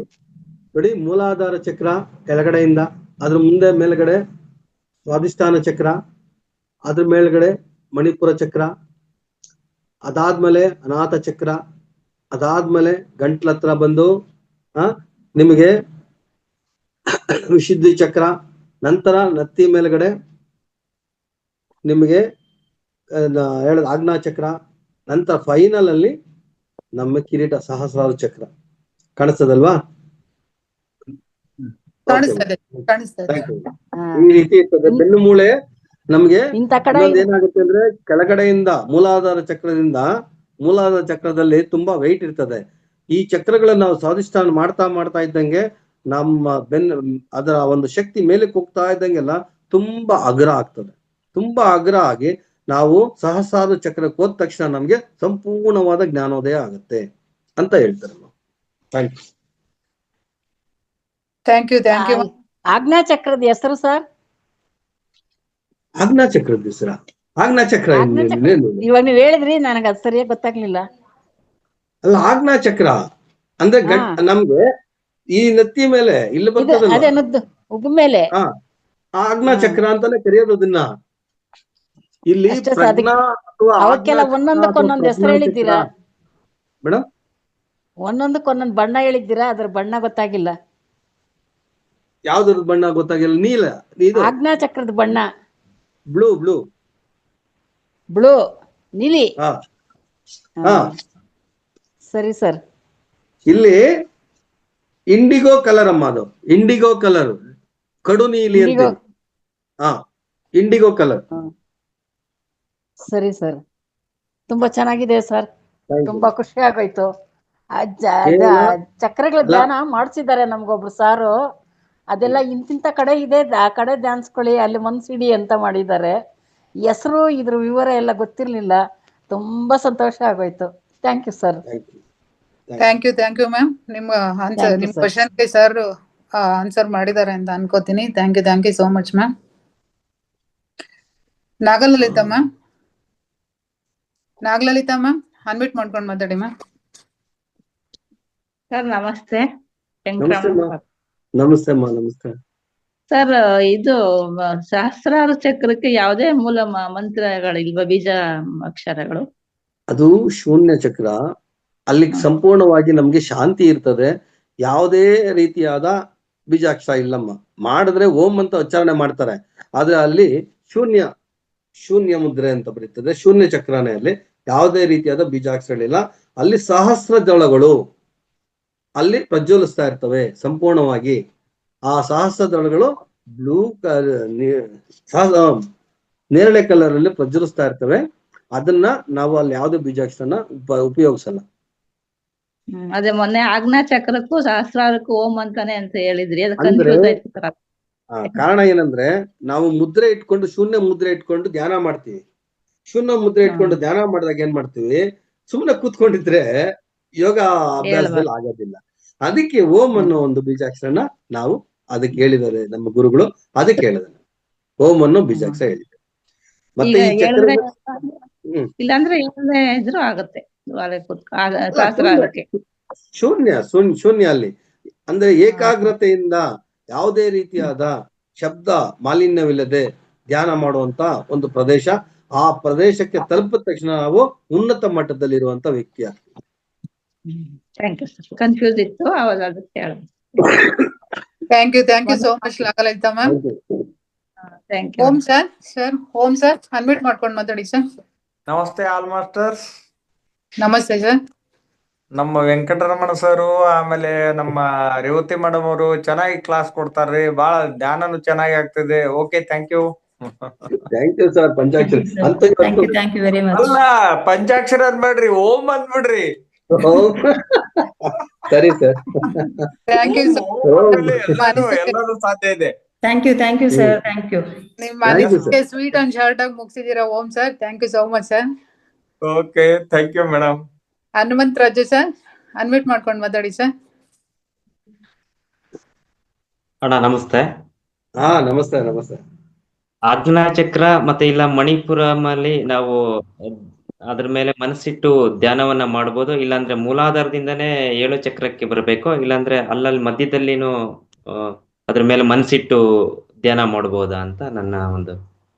ಯಾವತ್ತು ಈ ಚಕ್ರಗಳನ್ನ ಧ್ಯಾನ ಮಾಡ್ಬೇಕಾದ್ರೆ ನಾವು ತಳದಿಂದ ಮೇಲಕ್ಕೆ ಬರ್ಬೇಕು. ಒಂದೇ ಸರಿ ಮಡಿ ಮೇಲೆ ಹೋಗಿ ಕೂತ್ಕೊಳ್ಳಕ್ ಆಗೋದಿಲ್ಲ. ನಿಧಾನವಾಗಿ ಒಂದೊಂದು ಮೆಟ್ಲೆ ಹತ್ತುತ್ತಾ ಮೇಲಕ್ಕೆ ಹೋಗ್ಬೇಕು. ಯಾಕೆಂದ್ರೆ ನಾನು ಅವಾಗ ಹೇಳಿದೆ, ಮೂಲಾಧಾರ ಚಕ್ರ ತುಂಬಾ ವೆಯ್ಟ್ ಇರ್ತದೆ. ಭೂತತ್ವ ಒಂದಿರ್ತದೆ, ಭೂಮಿ ತತ್ವ, ಪೃಥ್ವಿ ತತ್ವ. ಇಲ್ಲಿಂದ ನಾವು ಒಂದೊಂದೇ ಸ್ಟೆಪ್ ಮೇಲಕ್ಕೆ ಹೋಗ್ತಾ ಇದ್ದಂಗೆಲ್ಲ ಸಂಪೂರ್ಣವಾಗಿ ಅಗ್ರ ಆಗಿ ಸಹಸ್ರಾರು ಚಕ್ರಕ್ಕೆ ಹೋಗುವಂಥದ್ದು. ನಮ್ಮ ಮಧ್ಯದಲ್ಲಿ ಒಂದೊಂದು ಚಕ್ರನ ಧ್ಯಾನ ಮಾಡಬಾರ್ದು, ಮಾಡೋಕ್ಕೂ ಹೋಗ್ಬಾರ್ದು ಅಂತ ಅಚಾತುರ್ಯಗಳು ಯೋಗದಲ್ಲಿ ಇಲ್ಲ. ಅದು ತಪ್ಪಾಗತ್ತೆ.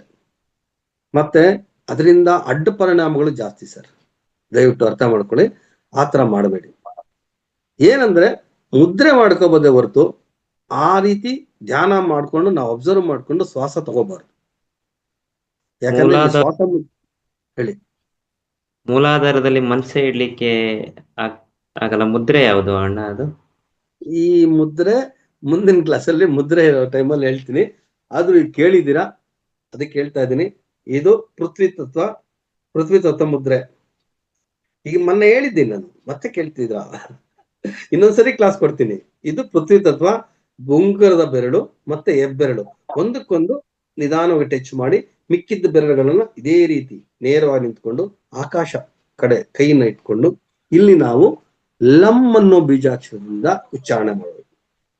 ಕನಿಷ್ಠ ಪಕ್ಷ 20 ನಿಮಿಷ ಮಾಡ್ತಾರೆ. ಲಂ ಅನ್ನೋ ಬೀಜಾಕ್ಷರನ ಉಚ್ಚಾರಣೆ ಮಾಡಬೇಕು ಏಕಾಗ್ರತೆಯಿಂದ, ಯಾವುದೇ ರೀತಿಯಾದ ಡಿಸ್ಟರ್ಬೆನ್ಸ್ ಇಲ್ಲದೆ. ಈ ರೀತಿ ಮಾಡೋದು. ಮನಸ್ಸಿನಲ್ಲಿ ಹೇಳ್ಕೋಬೇಕಾ? ಹೌದು, ಜೋರಾಗಿ ಹೇಳಲ್ಲ ಯಾರನ್ನು. ಯೋಗದಲ್ಲಿ ಎಲ್ಲ ಒಟ್ಟಿಗೆ ಮಾಡ್ತೀವಿ, ಜೋರಾಗಿ ಶಬ್ದ ಮಾಡಿದ್ರೆ ಅಲ್ಲಿ ಗದ್ದಲ ಆಗತ್ತೆ ಹೊರತು ಧ್ಯಾನ ಆಗೋದಿಲ್ಲ. ಸರಿ ಅಣ್ಣ, ಧನ್ಯವಾದ. Thank you. ತಮ್ಮ ಕ್ವಶನ್ ಇನ್ನೇನಿದ್ರೆ ಕೇಳಿ, ನನಗೆ ಗೊತ್ತಿತ್ತು ತಮ್ಮ ಹತ್ರ ವ್ಯಕ್ತಪಡಿಸ್ತಾ ಇರ್ತೀನಿ. ಆದ್ರೆ ಯೋಗದಲ್ಲಿ ಮಾತ್ರ ತಪ್ಪು ಮಾಡಕ್ ಹೋಗ್ಬಾರ್ದು, ಜ್ಞಾನದಲ್ಲಿ ಮಾತ್ರ ತಪ್ಪು ಮಾಡಕ್ ಹೋಗ್ಬಾರ್ದು. ಯಾವುದೇ ಮಾಡ್ಲಿ ನಾವು ತಾಳದಿಂದ ಬರ್ಬೇಕು ಮೇಲಿಕ್ಕೆ, ನಿಧಾನವಾಗಿ. ಪ್ರಸ್ತುತ ಪಡಿಸೋದು ಹೆಚ್ಚು ಕಮ್ಮಿ ಇದ್ರೂನು, ಆದ್ರೆ ಹೋಗೋ ದಾರಿ ತಪ್ಪಾಗ್ಬಾರ್ದು. 7 ಚಕ್ರದ್ದು ಮುದ್ರೆಗಳು ಹೇಳಿದ್ರೆ ಚಂದ ಅಂತ. ಅದ್ ಇನ್ನೊಂದ್ ಕ್ಲಾಸ್ ಅಲ್ಲಿ ನಿಮಗ್ ಬರುತ್ತೆ ಸರ್. ನಿನ್ನೆ 7 ದೇಹಗಳದಾಯ್ತು, ಇವತ್ತು 7 ಚಕ್ರಗಳದಾಯ್ತು. ಮತ್ತೆ 7 ಚಕ್ರಗಳಿಗೂ ಯಾವ್ಯಾವ ಮುದ್ದೆ ಅಂತ ಇನ್ನೊಂದ್ ಕ್ಲಾಸ್ ಬರುತ್ತೆ ಸರ್. ಅದೀಗ ಟೈಮ್ ಆಗಿರೋದ್ರಿಂದ ಇನ್ನು ನೆಕ್ಸ್ಟ್ ಕ್ಲಾಸ್ ನಿಮ್ಗೆ ಅದ್ ಗೊತ್ತಾಗುತ್ತೆ ಸರ್. ಧನ್ಯವಾದ. Thank you so much Hanumantharaju sir. Masters link share ಮಾಡಿದ್ದಾರೆ, ಅದನ್ನ ನೀವು ಲೈಕ್ ಮಾಡಿ, ಶೇರ್ ಮಾಡಿ, ಕಾಮೆಂಟ್ ಮಾಡಿ ಮಾಸ್ಟರ್ಸ್. ಇದು ಉದ್ದೇಶ ಏನಂದ್ರೆ, ತುಂಬಾ ಜನ ಅದನ್ನ ಲೈಕ್ ಮಾಡಿದ್ರೆ ಬೇರೆ ಅಂದ್ರೆ ಈ ಕ್ಲಾಸ್ ಅಲ್ಲಿ ಇಲ್ದೇ ಇರೋಂಥವ್ರು ಸಹ ಅದನ್ನ ನೋಡಿ ಏನೋ ತುಂಬಾ ಲೈಕ್ಸ್ ಇದೆಯಲ್ಲ, ಏನೋ ಇದೆ ಇದ್ರಲ್ಲಿ ಅಂತ ನೋಡಿ ಅವರಿಗೂ ಇದರಿಂದ ಪ್ರಯೋಜನ ಪಡ್ಕೊಳ್ಳಿ ಅನ್ನೋ ಒಂದು ಉದ್ದೇಶದಿಂದ ಅಷ್ಟೇನೆ, ಬೇರೆ ಯಾವುದೇ ಅರ್ಥ ಇಲ್ಲ ಇದಕ್ಕೆ. ಅದನ್ನ ಶೇರ್ ಮಾಡಿದ್ದಾರೆ, ಅದನ್ನ ನೀವು ಲೈಕ್ ಮಾಡಿ, ಕಾಮೆಂಟ್ ಮಾಡಿ, ಶೇರ್ ಮಾಡಿದಷ್ಟು ತುಂಬಾ ಒಳ್ಳೇದು ಮಾಸ್ಟರ್ಸ್. ಅದನ್ನ ನೀವು ಲೈಕ್ ಮಾಡಿದ್ರೆ ಚಾಟ್ ಬಾಕ್ಸ್ ಅಲ್ಲಿ ಎಸ್ ಅಂತ ಟೈಪ್ ಮಾಡಿ ಚಾಟ್ ಬಾಕ್ಸ್ ಅಲ್ಲಿ ಹಾಕಿ ಮಾಸ್ಟರ್ಸ್. ಎಲ್ಲಾ ಮಾಸ್ಟರ್ಸ್ಗೂ ಒಂದು ವಿಷಯ, ಏನೇನ ಜೋರಾಗಿ ಅರ್ಥ ಹೇಳ್ತಾ ಇರೋದ್ರಿಂದ ಅರ್ಥ ಆಗಿಲ್ಲ ಅಂದ್ರೆ ದಯವಿಟ್ಟು ಕೇಳ್ಬೋದು. ಯಾಕಂದ್ರೆ ನಂದಾ ಮೇಡಮ್ ಅವರು ಉಪನ್ಯಾಸಕರು, ಅವ್ರು ಹೆಂಗ್ ಬೇಕಾದ್ರೂ ನೀಟಾಗಿ ಪ್ರೆಸೆಂಟ್ ಮಾಡ್ತಾರೆ. ನಮ್ಗೆ ಈ ಪ್ರೆಸೆಂಟ್ ಮಾಡೋದನ್ನ ಅಷ್ಟು ಹೆಚ್ಚಾಗಿ ಬರೋದಿಲ್ಲ. ಅದರಿಂದ ಅಕಸ್ಮಾತ್ ಏನಾದ್ರೂ ತಪ್ಪಾಗಿದ್ರೆ ನೀವು ಮತ್ತೆ ಕೇಳ್ಬೋದು ನನಗೆ, ಅದನ್ನ ಮತ್ತೆ ವಿವರಣೆ ಕೊಡ್ತೀನಿ. ಪ್ರಸ್ತುತ ಪಡಿಸೋದು ಉಪನ್ಯಾಸಕರಿಗೆ ತುಂಬಾ ಚೆನ್ನಾಗಿರ್ತದೆ, ನಮ್ಗೆ ಅದು ಅರ್ಧಂಬರ್ಧ ಗೊತ್ತಿದ್ದಷ್ಟ್ರಲ್ಲಿ ಹೇಳಿದೀನಿ. ಯಾಕಂದ್ರೆ ನಾ ಯೋಗ ಮಾಡೋರು, ಉಪನ್ಯಾಸ ಕೊಡೋರಲ್ಲ, ಅದಕ್ಕೆ ಕೇಳ್ತಾ ಇದ್ದೀನಿ. ಲಕ್ಷ್ಮಿ ಮೇಡಮ್, ನಂದಾ ಮೇಡಮ್ಗೆ ಅನ್ಮ್ಯೂಟ್ ಕೊಡಿ. ಕೊಟ್ಟಿದ್ದೀನಿ ಮೇಡಮ್, ಮಾತಾಡಿ. ನಮಸ್ತೆ ರೇವತಿ ಮೇಡಮ್. ನಮಸ್ತೆ ಸರ್. ನಮಸ್ತೆ. ಏನು ಇಲ್ಲ, ಲೆಕ್ಚರ್ ಇಲ್ಲ, ನಾವು ಬಂದು ಕಲ್ತಿದ್ದಿಲ್ಲಿ ಏನು ಆಧ್ಯಾತ್ಮಿಕ ಬಂದಾಗ ಮಾತ್ರ ನಾವು ಇಲ್ಲಿ ನುರಿತು ಹೇಳ್ತಾ ಇರೋದು. ನಾವು ಇಲ್ಲೇ ಧ್ಯಾನ ಪಡೆದುಕೊಂಡು ಹೇಳ್ತಾ ಇರೋದು. ನಿಮ್ದು ಕ್ಲಾಸ್ ತುಂಬಾ ಅದ್ಭುತವಾಗಿತ್ತು ಸರ್. ಯಾಕಂದ್ರೆ ಪ್ರತಿಯೊಂದು ಚಕ್ರದನ್ನ ಏನು ವಿವರಣೆಯನ್ನ ಸರಳವಾಗಿ, ಅಂದ್ರ ಅದ್ರಲ್ಲಿ ಯಾವ್ದು ಬಣ್ಣ ಇದೆ, ಯಾವ ದಳ ಇದೆ, ಮತ್ತೆ ಯಾವ ಸ್ಥಳದಲ್ಲಿದೆ ಅಂತ ಅನ್ನೋದನ್ನ ಸ್ಪಷ್ಟವಾಗಿ ಎಲ್ಲರಿಗೂ ತಿಳಿಯುವಂತ ಹೇಳಿದಿರಿ ಸರ್. ಇದು ಬೇಸಿಕ್ ಆಗಿ. ಇನ್ನು ವಿವರವಾಗಿ ನೀವು ಮುಂದಿನ ಕ್ಲಾಸ್ ನಲ್ಲಿ ಹೇಳ್ಬೋದು. ಇದು ಇಷ್ಟೇ, ಈ ಪ್ರಥಮವಾಗಿ ಏನ್ ಜಾಯ್ನ್ ಆಗಿರ್ತಾರೆ ಬೇಸಿಕ್ ಇಷ್ಟು ಸಾಕು ಅವ್ರಿಗೆ ಅರ್ಥ ಆಗೋದಕ್ಕೆ. ಮತ್ತೆ ನೀವು ಮುದ್ರೆಗಳ ಮೂಲಕ ಹೇಳ್ತಿರಲ್ಲ, ಇನ್ನೂ ಸ್ವಲ್ಪ ಅವ್ರಿಗೆ ಪೂರ್ಣ ಅರ್ಥವಾಗಿ ಧ್ಯಾನದಲ್ಲಿ ಅವರು ಪಡೆದುಕೊಳ್ಳಿಕ್ಕೆ ಅದ್ಭುತ. ಯಾಕಂದ್ರೆ ನಾವು ಆಳವಾಗಿ ಕೊಟ್ಟಾಗ ಅವ್ರಿಗೆ ಅರ್ಥ ಆಗುದಿಲ್ಲ. ಇಷ್ಟೇ ಸಾಕು ಅಂತ ನನ್ನ ಅನಿಸಿಕೆ. ತುಂಬಾ ಅದ್ಭುತವಾಗಿತ್ತು sir. Thank you sir. Nanda madam ಅವರು ತುಂಬಾ ಚೆನ್ನಾಗಿ ಹೇಳಿದ್ರು. ಇಲ್ಲಿ ಒಂದೇನು ಅಂತಂದ್ರೆ, ನಮ್ಮ ಈ ಒಂದು ಧ್ಯಾನ ಸಮಗ್ರ ಸ್ವಾಸ್ಥ್ಯ ಕಾರ್ಯಕ್ರಮ ಏನ್ ನಡೀತಾ ಇದೆ, ಇದು ಒಂದು ದಿನಕ್ಕೆ ಚಕ್ರನೇ ಆಗಿರ್ಬೋದು, ದೇಹಗಳೇ ಆಗಿರ್ಬೋದು, ಧ್ಯಾನದ ಬಗ್ಗೆ ಹೇಳಿರೋದು ಒಂದು ದಿನಕ್ಕೆ ನಿಲ್ಲುವಂಥದ್ದಲ್ಲ. ಇದು ರಿಪೀಟ್ ಆಗ್ತಾ ಇರ್ತದೆ. ಉದಾಹರಣೆಗೆ ಇವತ್ತು ನಮ್ಮಲ್ಲಿ 90 ಜನ ಸೇರಿದ್ರು, ಈಗ 56 ಜನಕ್ಕೆ ಬಂದಿದ್ದಾರೆ. ಆದ್ರೆ ಇವ್ರು ಎಲ್ಲರೂ ಹೊಸಬ್ರಲ್ಲ, ಇಲ್ಲಿ ತುಂಬಾ ವರ್ಷದಿಂದ ಇದೇ ಒಂದು ವೇದಿಕೆಯಲ್ಲಿ ಸೇರ್ಕೊಂಡು ಜ್ಞಾನವನ್ನ ಪಡ್ಕೊಳ್ತಾ ಇದ್ದಾರೆ. ಯಾಕಂತಂದ್ರೆ ಅರ್ಧ ಗಂಟೆಯಲ್ಲಿ ಸಂಪೂರ್ಣವಾದ ಧ್ಯಾನ ಅಥವಾ ಜ್ಞಾನವನ್ನ ನಾವು ಪಡ್ಕೊಳ್ಳಿಕ್ಕೆ ಸಾಧ್ಯ ಇಲ್ಲ. ಆದ ಕಾರಣ ಇದು ರಿಪೀಟ್ ಆಗ್ತಾ ಇರ್ತದೆ. ಇವತ್ತು ಬೇಸಿಕ್ ಏನೊಂದು ತಳಪಾಯ ಇದೆಯಲ್ಲ, ಅದನ್ನ ವೆಂಕಟರಮಣ ಸರ್ ಚೆನ್ನಾಗಿ ಹೇಳಿದ್ದಾರೆ. ಮುಂದೆ ಅದರ ಬಗ್ಗೆ ಹೆಚ್ಚಿನ ಮಾಹಿತಿಯನ್ನ ಹಂಚ್ಕೊಂಡು ಬರ್ತಾರೆ. ಆವಾಗ ನಾವು ಇನ್ನೂ ಹೆಚ್ಚಿನದಾಗಿ ಕಲಿಬಹುದು. ಅದಕ್ಕೆ ಹೇಳುದು, ನಾವು ಎಲ್ಲವನ್ನ ಆಧ್ಯಾತ್ಮಿಕದಲ್ಲಿ ಅಥವಾ ಧ್ಯಾನದಲ್ಲಿ ಕಲಿಬಹುದು ಅಂತ. ಯಾಕಂತಂದ್ರೆ ಧ್ಯಾನ, ನಾನು ಇವತ್ತು ಪ್ರಾರಂಭ ಮಾಡುವಾಗ್ಲೇ ಹೇಳಿದೆ, ಇದು ತರಬೇತಿ ಅಲ್ಲ, ಇದು ನಿರಂತರವಾಗಿ ನಮ್ಮ ಜೀವನದಲ್ಲಿ ಅಳವಡಿಸಿಕೊಳ್ಳತಕ್ಕಂತ ಒಂದು ಪ್ರಕ್ರಿಯೆ. ಇದರಿಂದನೇ ನಾವು, ಈ ಧ್ಯಾನದಿಂದನೇ ನಮಗೆ ಜ್ಞಾನೋದಯ ಆಗುತ್ತೆ. ಆದ ಕಾರಣ ನಾವು ಬಹಳ ತಾಳ್ಮೆಯಿಂದ ಇದನ್ನ ಪ್ರತಿದಿನ ಧ್ಯಾನವನ್ನ ಮಾಡುತ್ತಾ, ಧ್ಯಾನದ ಒಂದು ಲಿಮಿಟ್ ಏನಿದೆ ಅದನ್ನು ಹೆಚ್ಚಿಸ್ತಾ ಹೋಗುವಂಥದ್ದು. ನಾವೀಗ ಏನಿಲ್ಲಿ ಮಾಡಿಸ್ತಾ ಇದ್ದೇವೆ, ಇದು ಖಾಲಿ ಸಂಕೇತ ಅಷ್ಟೇ. ಇದನ್ನ ತಾವು ಮನೆಯಲ್ಲಿ ಯಾವುದೇ ಸಮಯ ಬಂದಾಗ, ಎಲ್ಲಿಯಾದ್ರೂ ಇದ್ದಾಗ ಧ್ಯಾನದ ಸಮಯವನ್ನ ಜಾಸ್ತಿ ಮಾಡಿಕೊಂಡು ಧ್ಯಾನವನ್ನ ಜಾಸ್ತಿ ಮಾಡ್ಕೊಂಡು ಹೋಗಿ. ಹಾಗೇನೆ ಜ್ಞಾನ ಹಂಚಿಕೆ ಎಲ್ಲೆಲ್ಲಿರುತ್ತೆ. ಒಂದೇನಂತಂದ್ರೆ ಇವತ್ತು ನಾವು ಹೇಳಿದ್ದಂಥದ್ದು. ಎರಡನೇದಾಗಿ, ಇದೇ ವಿಡಿಯೋವನ್ನ ತಾವು ಯಾವಾಗ ಬೇಕು ಹೆಚ್ಚಿನ ಮಾಹಿತಿಯನ್ನು ಪಡ್ಕೊಳ್ಬೇಕು ಅಥವಾ ಮನನ ಮಾಡ್ಕೊಳ್ಬೇಕು ಅಂತ ಹೇಳ್ತಕ್ಕಂಥ ಸಂದರ್ಭ ಬಂದಾಗ ತಾವುಗಳು ಆ ವಿಡಿಯೋವನ್ನ ನೋಡ್ಕೊಂಡು ನೀವು ಪೂರ್ಣ ಅರ್ಥವನ್ನ ಮಾಡ್ಕೋಬಹುದು. ಯಾರಿಗೂ ಒಂದೇ ದಿನಕ್ಕೆ ಧ್ಯಾನ ಆಗ್ಲಿ ಜ್ಞಾನ ಆಗ್ಲಿ ನಾಟ್ಲಿಕ್ಕೆ ಸಾಧ್ಯ ಇಲ್ಲ.